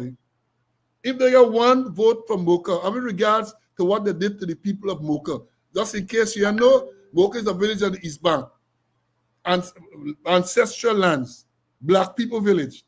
They claim that the highway that they were building has to pass where the people live. And they wanted them removed. Right? They wanted them removed. Some people moved, but some people, because they had farm, they were putting people to some area where they can't raise livestock and they can't do farming. And the people said to them, look, we can't go there because we can't, our livelihood is farming and livestock farming and cash crop. No, they went in there with bulldozers, heavy machinery, rainy time. And that image, the video of those houses being struck down, is so disturbing. They went there. You know what they did? A lady or people at shop, they buried the stock, drinks and all. We saw that with our own eyes. People had livestock, pigs and so on. They bury the pigs, live pigs. They bury those animals. Some people were able to collect some of the animals. They did all of that. They did all of that. Look, this lady, I don't know who she is, but she was one of the victims at Mocha. Then they used the police to go there and to do it. And you want to tell me that one single person from Mocha, only one, you want to tell me one body can vote for these people? Y'all get shallow memory? This is the time for you to get your payback, for them to get, for you to reap your reward. This is the time. You go and you mark your ex. Remember this young lady. Remember Adriana. Remember, mark your ex. Mark your ex. And get rid of these people. Look at what they did to this woman. Look at what they did to these people in Mocha. And you want to tell me they get the audacity. Because they get state power with them. So they got away with a old barrage of police. Right? There was a frightened gang that showed them. Old barrage of police. And arresting a man for heckling that you can't trick me or something like that, so you have that. Let me show you all more that you must remember. Let me show you all more. They say, all a while, as I talk about Adriana, look, this image, I want this image seared in your minds when you go tomorrow to vote. This is Adriana Young, an 11-year-old who was killed, murdered at Doubleday Hotel on the East Bank and Essequibo Coast. Murdered. And they claim that this body that we see there, the body drunk, and they claim that the body floated. No way. The science disproved that. Because the science says that if a body is below water, the body has to bloat. If you explain it in detail, it has to bloat. And the bloating comes about because it's part of the decomposition process where gases are formed. And when the gases build up in the body floats to the top of the water after 2 to 3 days. They say within about 20 hours after, they claim that she floated. She was murdered and thrown there. And as the person said in the letter that I read a while ago, he said the police commander, Assistant Commissioner Khalil Mandal, part of the cover-up, might tell the parents who were there the night of the 23rd of what, is it May or April? Can't remember now. The 23rd. Tell them, oh, the Sisha go in a car, some red and black Ram heading towards Vidunu. That is what they're thinking. An 11-year-old. In other words, that is how they think. An 11-year-old girl. They say it, but they're implying she got with man. They say it. I am saying that. That is what they were implying. She got with man. That is what they did. Cover up. Then the next morning, they continue the cover up because they tried to get the body out of the place. But because of the vigilance of the father and the other people there, they couldn't get the body out. I saw the video the morning where civilians, their villagers, stopping vehicles and stopping persons with suitcases from coming out. Said, nah, y'all gotta stay, y'all ain't going away. A task that should have been routine for the police. A task that have been routine, thank called April. A task that should have been routine for the police. Civilians, so they cut up the run-ins. They couldn't get the body out. And then the Minister of Social Protection, I think is the designation, Prasad, which is the Vidya, went there. She told police, she talking about getting sniffer dog. She gonna call Roy, not Roy, man, let's say Roy Ben. She call him shoot and scoot to get track a dog. And then apparently that caused them to panic. They threw the body in the pool. And then the alarm raised. Mind you, that pool was checked several times by several people, including one of the supporters of the Sky Critic. And they show that there was nobody there. And then they bring a maple leaf, a drop maple leaf, tell us that the reason the body could not have been found, was not found there, is because professionals did not do the search. They did not have professional equipment. So a pool that you can stand up and see right to the bottom, you needed to have scuba tank, and you needed to have professional divers and all them things for go and check for that child's body there. That is what that dry up maple leaf, the Canadian monk, right? Some retired man they bring from Canada. That is what he came to tell us. That is what he came to tell us. We got to remember these things. We have to remember these things. Right? Let me show you all more. The African proverb. That is why you must go and vote. The African proverb. Let's look what it says and understand the meaning properly. Right? It says, out of hatred for the cockroach, the ants voted for insecticide. In other words, they voted for the poison. They all died. That is the cockroach and the ant died, including the housefly that didn't even vote. The housefly didn't vote, but the housefly ended up dead. The housefly didn't vote. Listen, this African proverb is appropriate. Out of hatred for the cockroach, the ants voted for the insecticide. They all died, including the housefly that didn't even vote. So that is why tomorrow, don't believe that if you don't vote, you're going to get saved. No. All are involved. All are consumed, all are involved. Go and make sure you vote.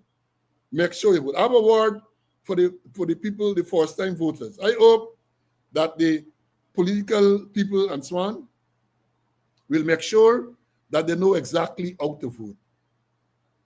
Don't assume that people know you know. Don't assume that people know how to vote. So I would expect that you will be somewhere outside the 200 yards. And when the people come, you will show them, get your specimen, show them. Because the specimen is supposed to get party signals.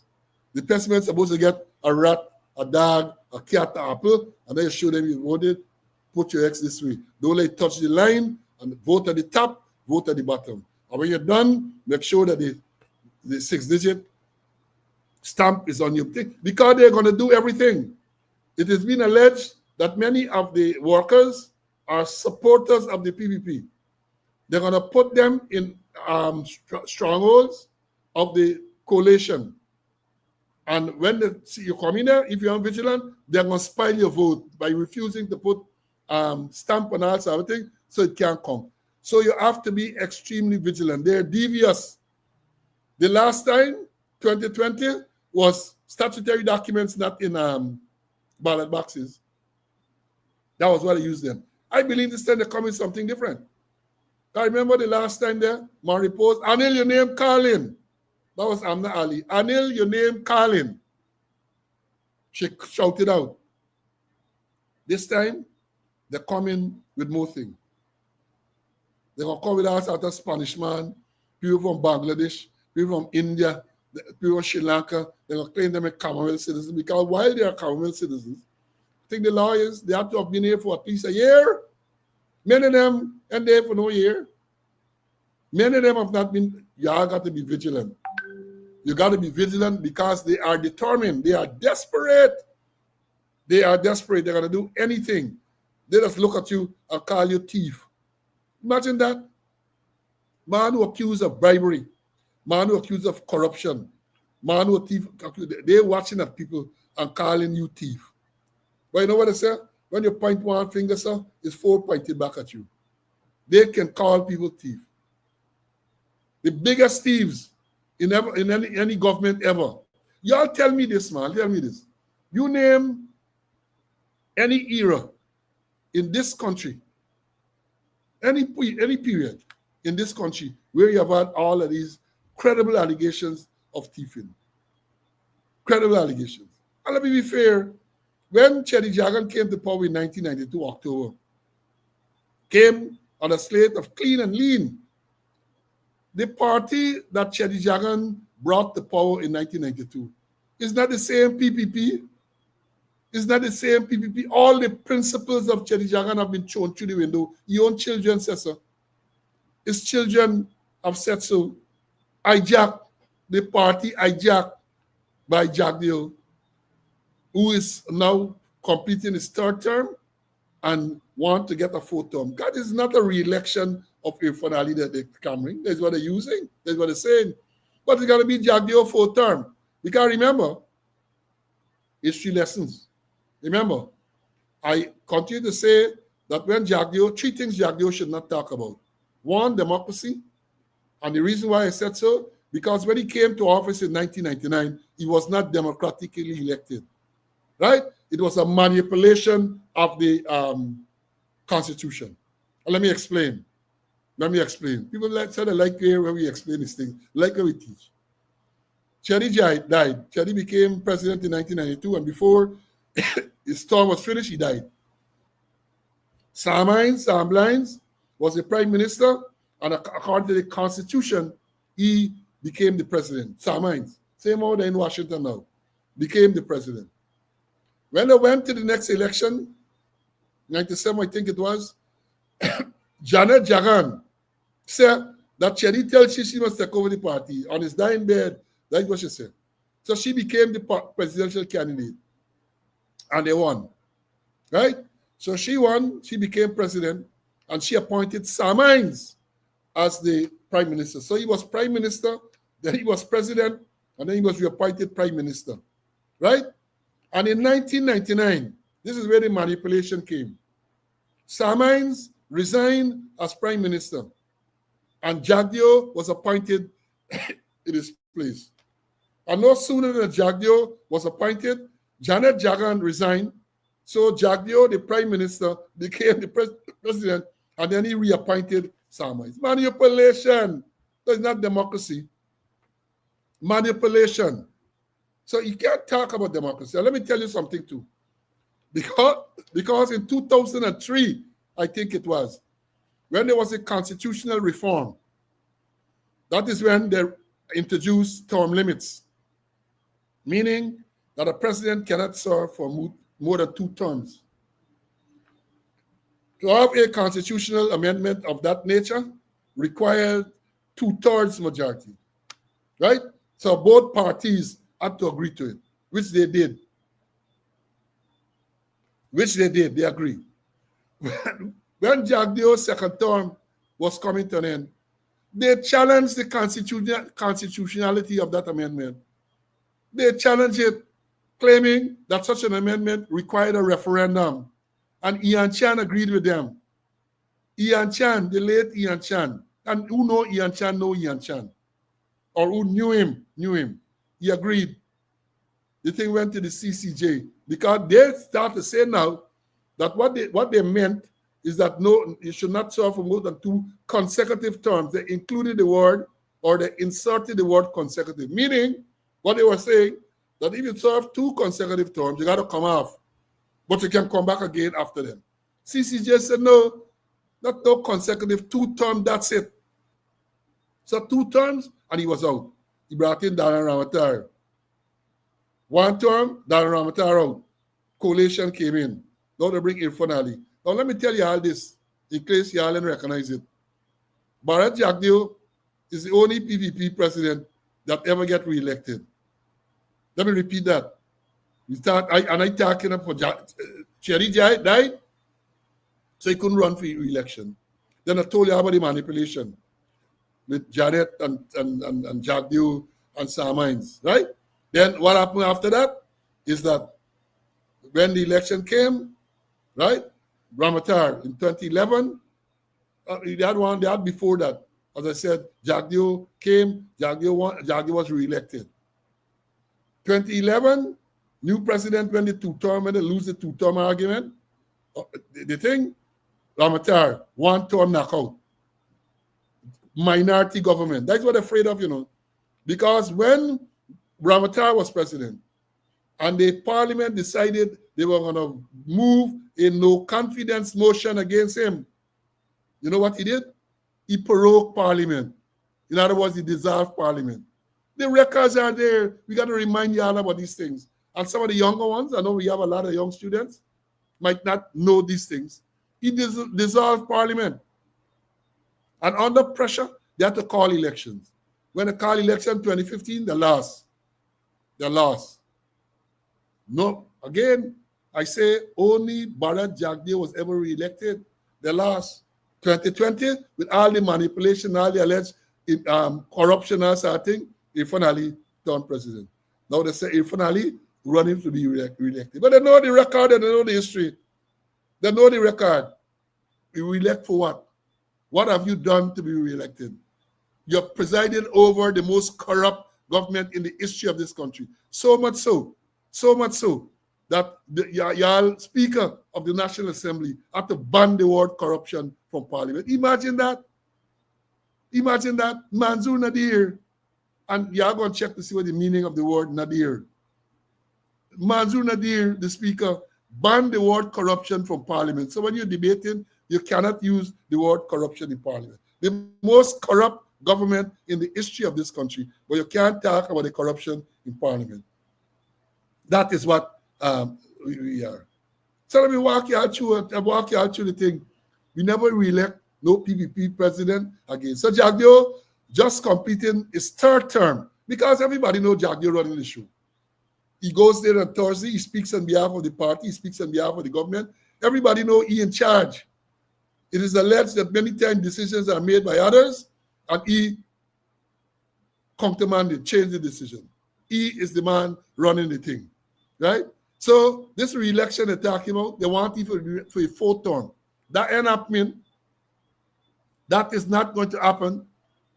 No fourth term for Jagdeo and second for Ifanali. That ain't happening. We can stand up tomorrow and make sure that ain't happen. Right? That ain't happen. Let me bring on next one. I never farm, you know. I never farm. I ain't recognizing it. But as a man batting alone, I think I'm scoring some good shots. This one, by endorsing a party widely accused of corruption, extradition killing, money laundering, and the transfer of national wealth to a select few families, these people have revealed not a political shift, but a serious lapse in character. Opportunism may offer short-term rewards, but no one ever truly trusts a turncoat or a traitor, my word, and history won't either. That's what we have. So all them bicos that we have, them black in color only, that description fits them. That fits them. Snugly, it fits them. You're doing good yourself, Marlon. Yourself doing good. Bowling and batting.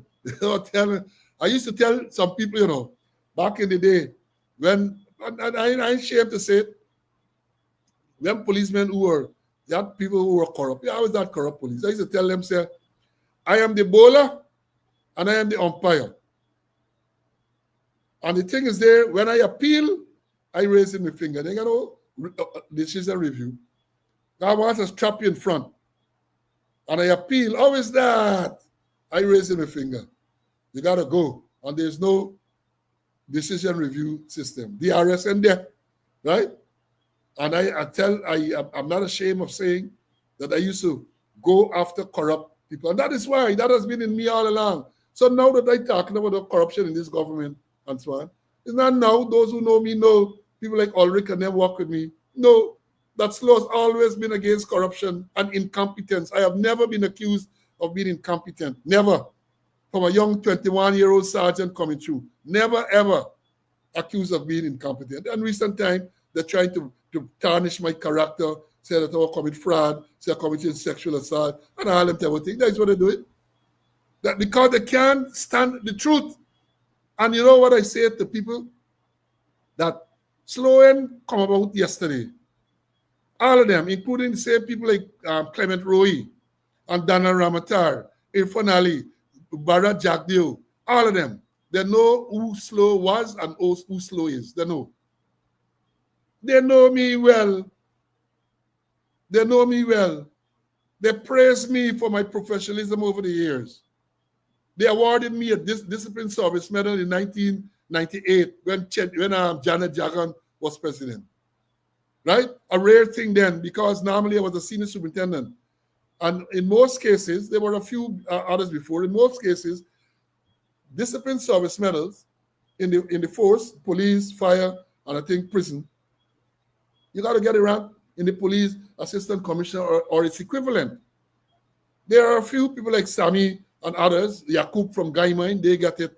Yakub was a superintendent, I think. Sami might have been a superintendent. I got Discipline Service Medal. I got it as a senior superintendent under the PPP administration in 1998.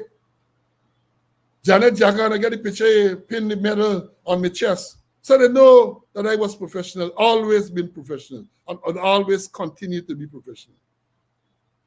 Under the Granger's administration, I got the Kasi Crown of Honor. right? They know that. So they just come, they just try to say all sort of thing one day. You know, after Friday's program, when I run in these comments, one of them said, what? The parents should prevent the children from looking at me. In other words, the one who said, a black man, he ugly and so on. That is what the one of them was trying to say. But that is what I can say. People know me. People know Paul Slow. Paul Slow and come up overnight. I work my way through the system. And people know the type of profession. Look, you know, one of the things that, that bother me, but people are like that in this current environment. People, and I can call the area in Berbice and West Demerara in particular, where I work as commander. They know of my professionalism. Indian in particular used to reach out to me and I used to treat things fairly because I don't have a racist bone in me. And they know it. They know. For them who does want to think that Slow is a racist, I don't know what we used to say. I can say what he used to say. My coolie mother, right? And I ain't being racist, just repeating what I tell me. Coolie mother, when I grew up, as a little boy, Sati, she moved to Garden of Eden. I've lost contact with her children and so on. Sati, my coolie mother, used to come and visit me. Because my mother told me when I was little baby, man, you know the things to work your coolie mother. I remember she used to live at the Logie at Diamond. I have recollection of that. As a little boy, it must have been 3, 4 or something like that. Going to see my coolie mother at the Logie at Diamond. And when I became senior in the police force, she used to come and visit me, Sati from Garden of Eden. She had a daughter used to sell at Border Market in the Green. I used to go there, we used to talk. I don't know, I've lost contact with them. And when she died, funeral at Sandy's, I was there. I was walking the day, go with my uniform to see my mother off. So they just come, you see, they don't know you, and they just come and say all kind of thing. They just come and say all kind of thing. Right? All sort of thing. So I gotta make the point. So they just come now and oh, Slow is this and Slow is that. Slow is PNC, Slow is APNU. I have always supported the PNC. Let me understand this. Even when I had to take action on October the 5th and after that, 1992, to ensure that the PPP got into power, I had voted for the PNC. But that wouldn't prevent me from taking professional action. Never did. Ask them businessmen in Georgetown, the older ones, how I saved the day along with the ranks of the TSU. There's a particular one on Church Street.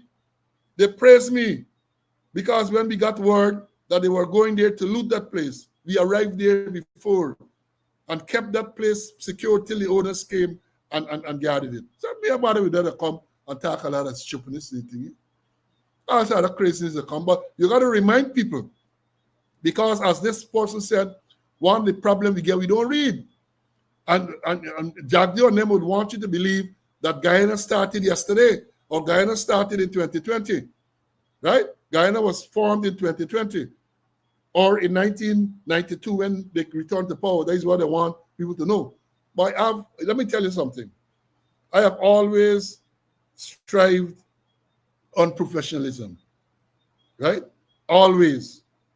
I can't help it. It's in my DNA, right? Professionalism.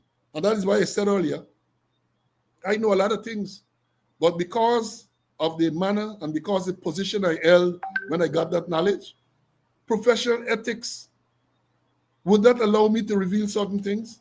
But some of them are daring them to challenge the things that I say. And if they were to do that, then I will feel compelled to reveal all the files and all them activity. Let them come.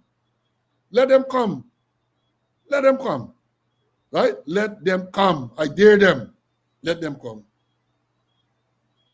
A word to the policemen. Are doing good? How are doing, man? 2 hours and 15 minutes batting alone. I do it like Viv Richards. I do it like Chandapal. I do it like Brian Lara. I occupy the crease and are scoring runs. Let me drop you the next tune. Let me drop you the next tune. But the DJ. Let me drop you all the next tune. Here we go. And this country got some really stupid people, really. Guyana got some stupid people, boy. Guyana got some stupid people, boy. That's the anthem when they planning to deploy. A fresh quota right before elections. Small for the combat, skip the inspections. The road broke up 1 week later, but we still get broke by the same dictator. We stupid, now we just tired. Watching them sell the future, we inspired. Them say we backward, don't know we work, but we watching them budgets swell up like bird. Billions vanish like it take a flight, and all we get is black hat and pothole fright. Work poor, cost high, dreams in a vice, but the minister just buy a third paradise. School little children can get lunch for eat, but the house got marble and gold tile suite. Vote buying in play, they got the script. Paint a little cross and do a quick road fix. Development coming, they sing that song, but 5 years done and the pipe still wrong. We ain't stupid, we done woke up. Now we checking receipts and calling bluff. This the year we flip the page, turn that stupid into righteous rage. They think we stupid, cause we humble and poor, but we been taking notes since 94. We see you get land, new family rich, who get contracts and who get ditched. They laugh at we hustle, call we names while them deep in suit and running games. But tell me, who really looking dumb when the people rise and beat that drum? We got eyes wide open, ears to the ground. Truth like fire, it can't stay down, belly empty. But the mindful fed this revolution, cooking in homemade bread. Wobble the road and take the praise. Them same one broke it in 7 days. Who said we stupid, blind and slow, but we they counting every dollar them low. Who build the road and take the praise? Them same one broke it in 7 days. Who said we stupid, blind and slow, but we they counting every dollar them blow. Who get rich off duty-free perks while we punishing and hustling work like clerks? Who said the system fair and clean? Them bribe the judge behind the screen. So tell me now, we stupid still? Nah man, we sharp and ready for the kill. What we voting with this time round? Brains, backbone and boots on the ground.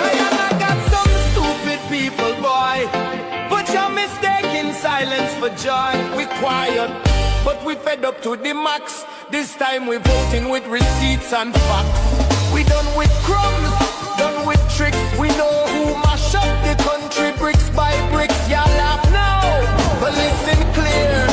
The stupid people taking back the chair.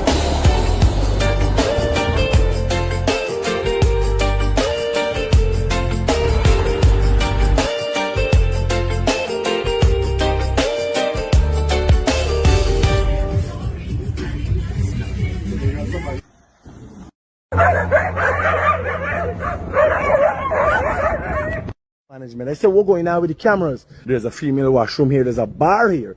The management explained to me that when you come and if you're going to use the pool. Closed circuit television cameras were active at the Doubleday Hotel during the time 11-year-old Adriana Young went missing, according to Dr. Dexter Todd, the attorney representing the child's family. And as you can see, you see the pool here, clear. And they tell you that she drowned in the pool. There's critic, one of the supporters, skinning them up. And I gotta drop you all this one tomorrow. Today they're in the mood. I gotta drop you all. Every 5 years, when the breeze gets strange and the moon high behind cloud, let us rise again, not to haunt your house, but to haunt the ballot box.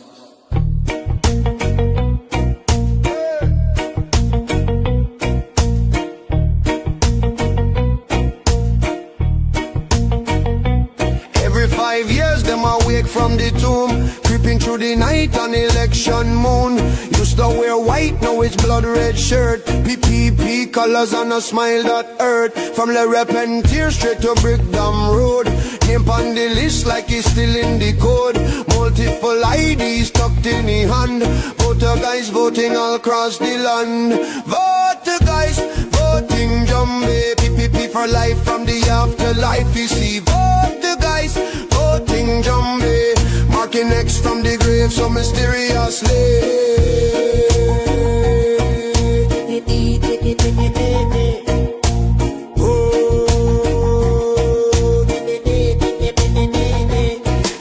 Life we deal in big contract.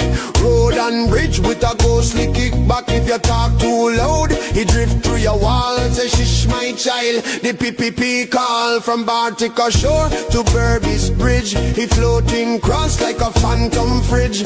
Nobody know how we pass the gate, but he first in line when it's voting date.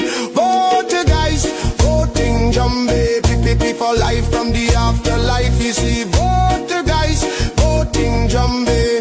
Marking X from the grave so mysteriously.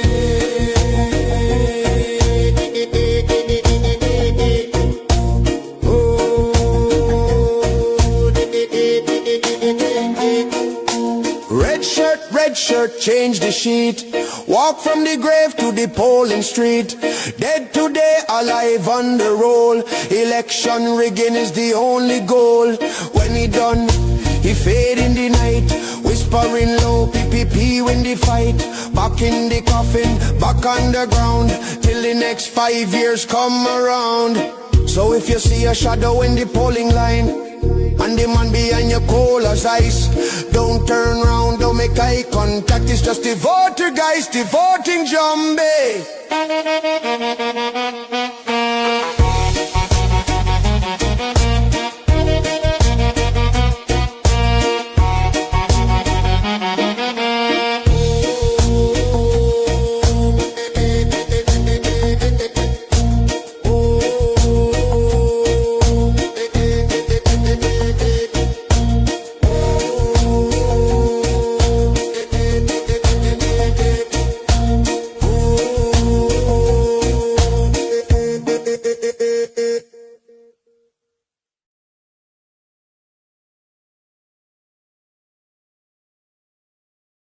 Jumbe, they vote. Watch them tomorrow, you know. Watch them with 4 eyes.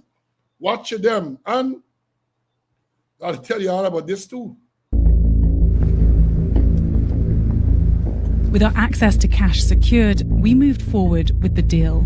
As a final step, Sue took our colleague, Mr. Chan, next door to meet the Vice President himself. Thank you so much for seeing me. Yeah, please have a seat.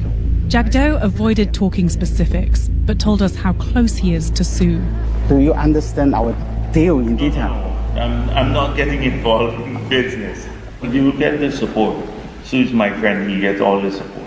We have to be clear about all the agreements. Sue deals with all the agreements. I don't. I understand. The thing is that my thing is that I'm in government. I understand. So I assist from government side. I know. That's it. Sue interjected, telling Mr. Chan this wasn't the place to talk about the bribe. 因為佢由都係啦，即係我要知道，即係啲錢係入咗佢嗰度先得㗎。如果唔係 ，Okay, thank you so much for giving me time. I hope I can see you again. Yes, thank you. 佢隻手永遠係好乾淨，唔好話呢啲石油公司咁大筆數嘅，好似幾千萬美金，水電站咁，佢嗌我跟，佢唔會講。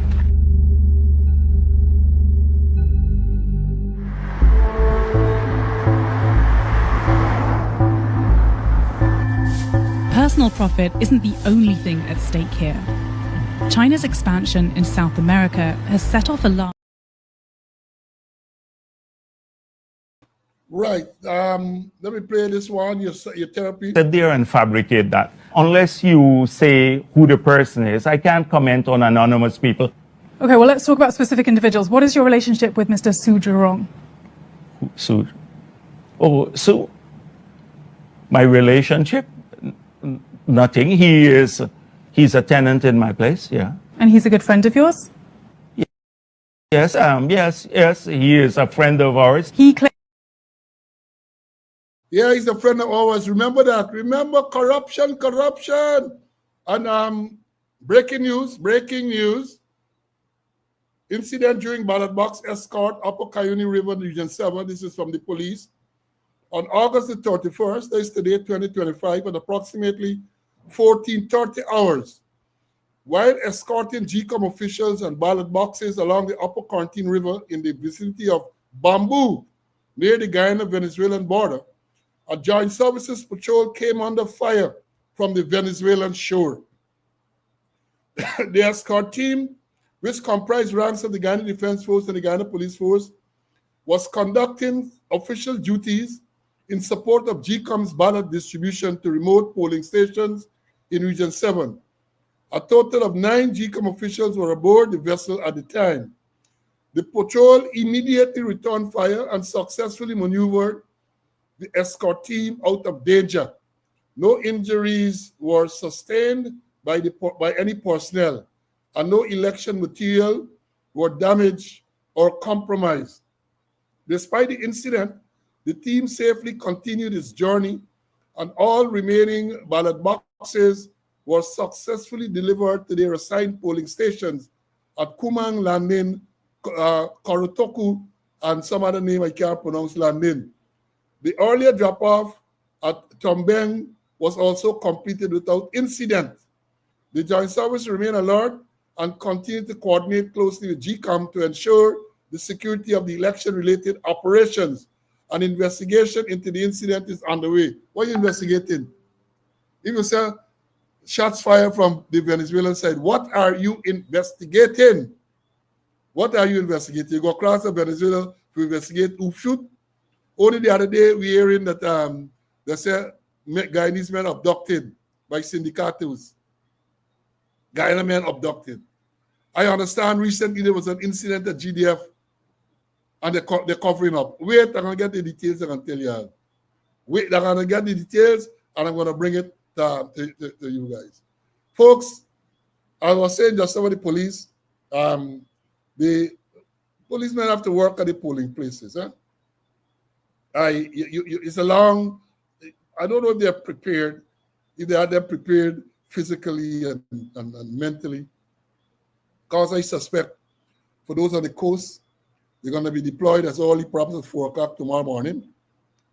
All day, they're going to be there because I don't think they have the resources to arrange for relief. So once you go there, it's all day. And when I say all day, poll open from 6 to 6.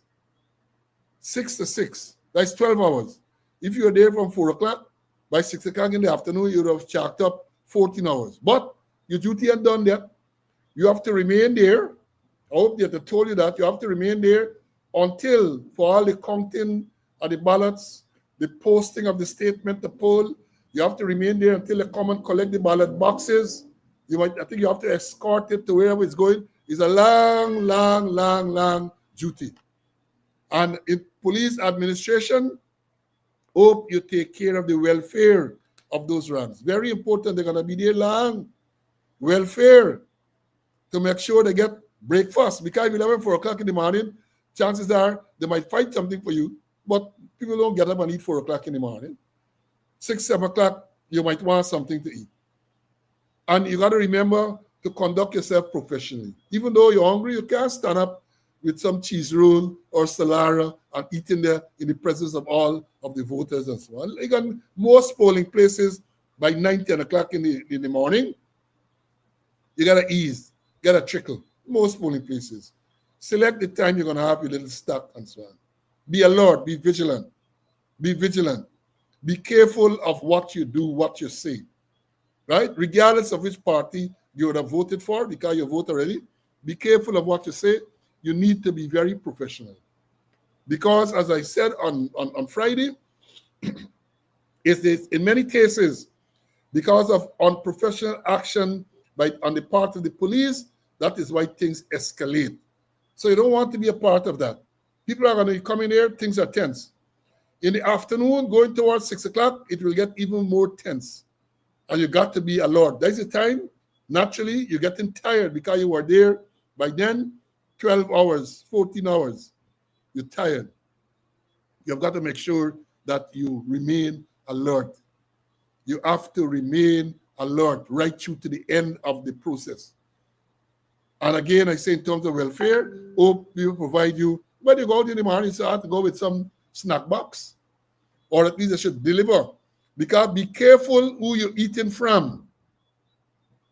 Be careful who you're eating from.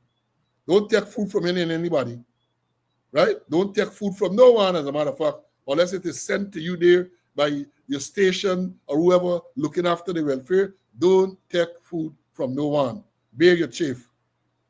Bear your chafe, right? Don't go about begging anybody for anything. You are a professional. At least you're supposed to be a professional. Don't go about begging anyone for anything, right? So you got to bear. It's a long, again, I say, I used to do it, call me ranks and talk to them, prepare them for that type of duty, right? You got to prepare them. I don't think, as I said, they don't have the resource for you to be relieved and all of that. So it's a long duty you are going to be on. And that is why, to some extent, I was disappointed when it was reported that even today, people are being harassed for falling. You got to catch the rest. Got to allow them to be properly rested so that they are prepared. Hope then harass them tonight and then waking you up for going duty 4 o'clock in the morning. These people are clueless, Clueless. People got to work at a minimum. At the minimum, they have to work for like about 14, 16 hours at the minimum. And therefore, the day before, they need to be, you need to get them relaxed. Because it's not, they say, it's not only the body, it's the mind. That was a National Service slogan. Not only the body, but it's the mind. Because once they are mentally prepared, they're going to be able to pull through. But if you don't have them in a proper mental state, they're going to run into the problem. So let me understand that. Let me understand.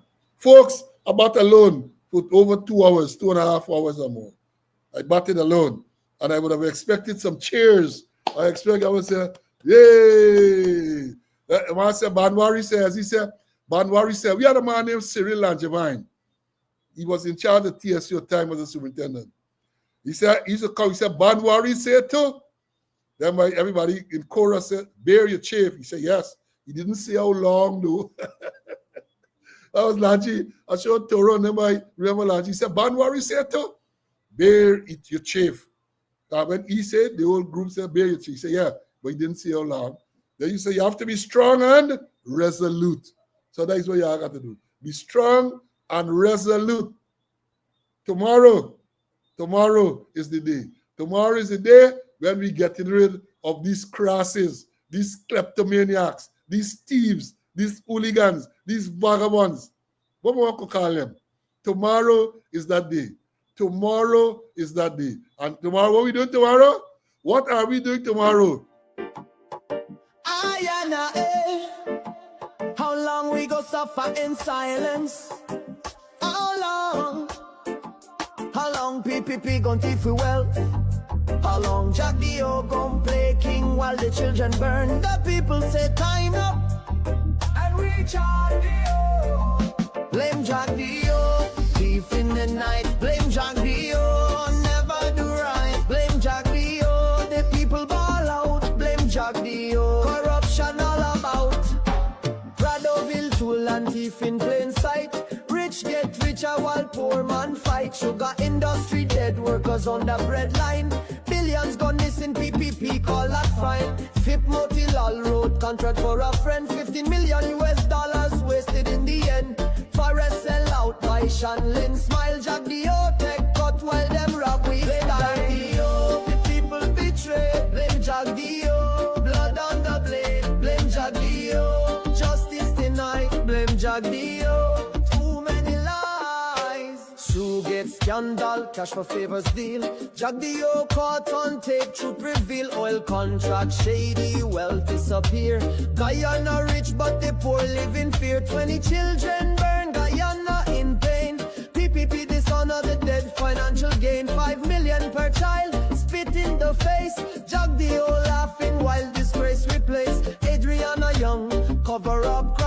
Protect the guilty, waste of people time. Indigenous blood crying from the ground. Jack the hand stain, corruption surround. Oil well stolen, contracts unfair. PPP take all while the people in despair. Election fraud, justice bend, same story, same thief, same Jack the blame Jack the for every tear. Blame Jack the allies of me, blame Jack the people away. Blame Jack the enough of the fake. Guyana rich but the people poor.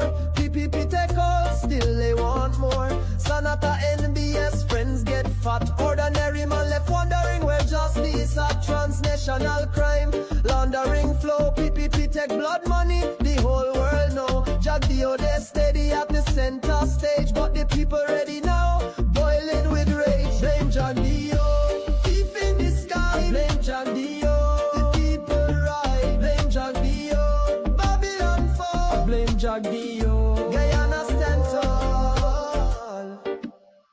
After September 1st, disappear.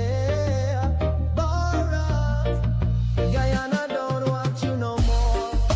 Yes, yes, yes, yes, yes, yes.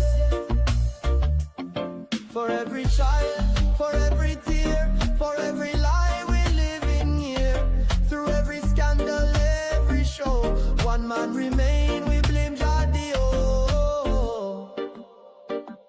After September 1st, disappear. Bharat, Guyana don't want you no more.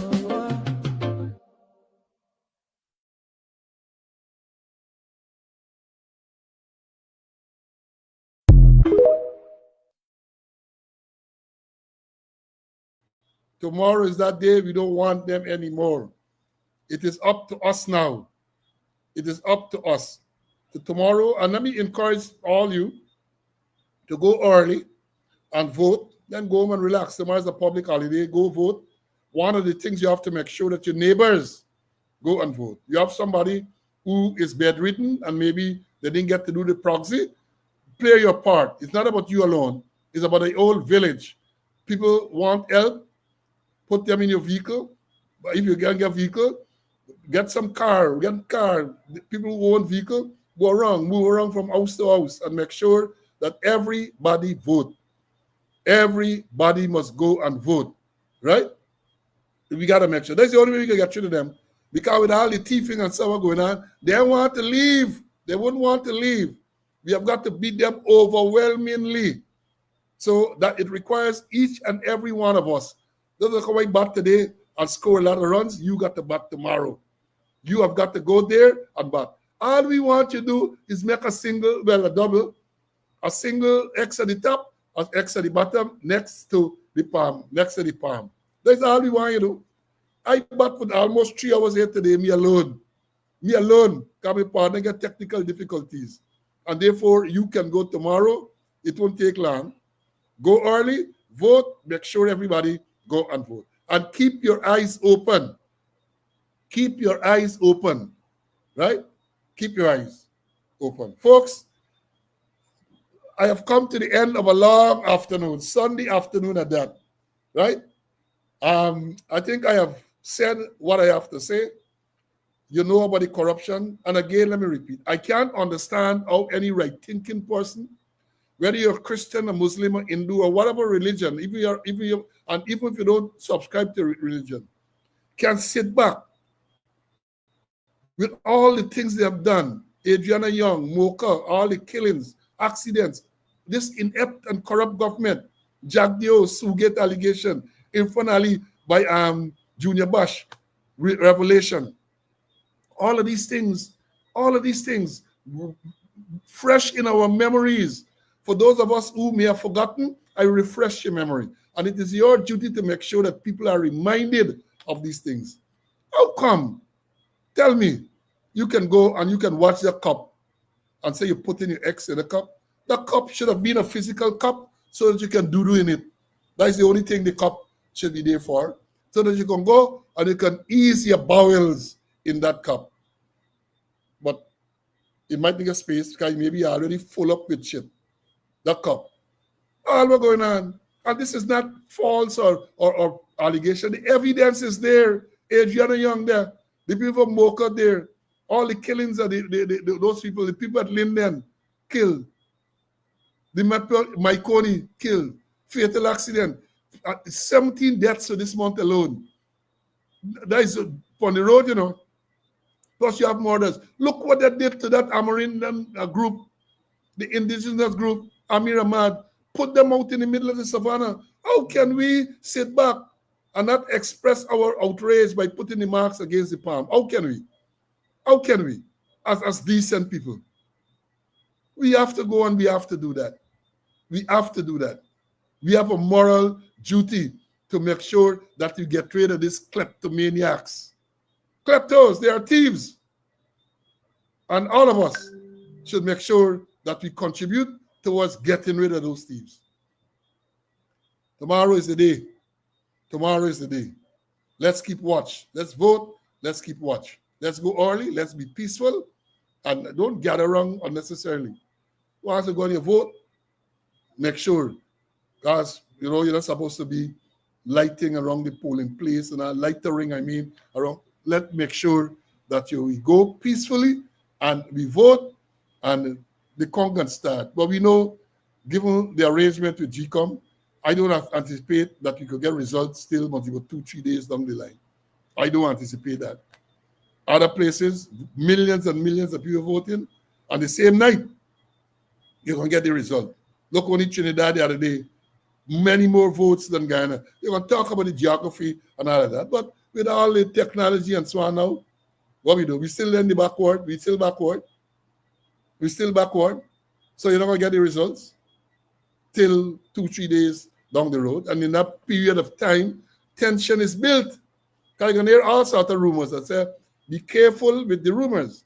You're going to hear all kind of rumors tomorrow, Tuesday, maybe onto Wednesday. You're going to hear all kind of rumors. You have got to be extremely, extremely alert and discerning. Know this, pick sense from nonsense, right? I hear some nonsense people talking, they're thinking, but I know support of win, but you're trying to tell people, oh, Fatah can turn Minister of Education and Dagi can be Minister of Home Affairs. That's sort of crap they're telling people. You want to tell me sensible people can believe them stupid as them now? But if Dagi turn Minister of Home Affairs, you already get suit and scoot. There'll be a good match. You had Roy. Is there any big difference? Folks, we had a long afternoon. Go out tomorrow and vote, yeah? Go out tomorrow and vote. In terms of the looking forward, there's no program tomorrow. We're not going to have any program tomorrow. Listen out for when the next program is going to be. Most likely Wednesday, right? Most likely Wednesday. But, you know, the time is fluid. And if anything happens that we need to come and bring to your attention, we're going to do it. As you have seen, that even if we got to bat alone, I can bat alone. I'm hoping that my colleague gets his technical difficulties resolved, because I know that he would have wanted to say a lot of things in the way that only CC can say it, right? So let me thank the student who just sent a contribution. And as I contribution, please make sure that those of you who can afford to contribute to the upkeep of this program, please do so. Please do so. Somebody calling me and knock out this thing.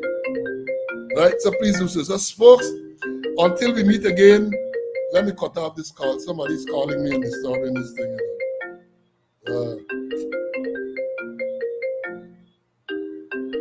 Somebody calling me on this. Anyhow, God spare life, maybe Wednesday. If before, you will get the notification. That is even more reason at this time where I say to you, subscribe to the channel, follow the page, go to YouTube now, those of you who have not done so. So we're going to bring the information to you as they become available. Credible information. I'm not sure when we're going to come again, but I can assure you that once we get anything that you need to know, we're going to get a lot of stuff coming up in the next few days. So therefore, my folks, stay well, be safe. As I say repeatedly, Guyana is such a dangerous place. Dangerous place. So stay well, be safe, Until we reach again, bye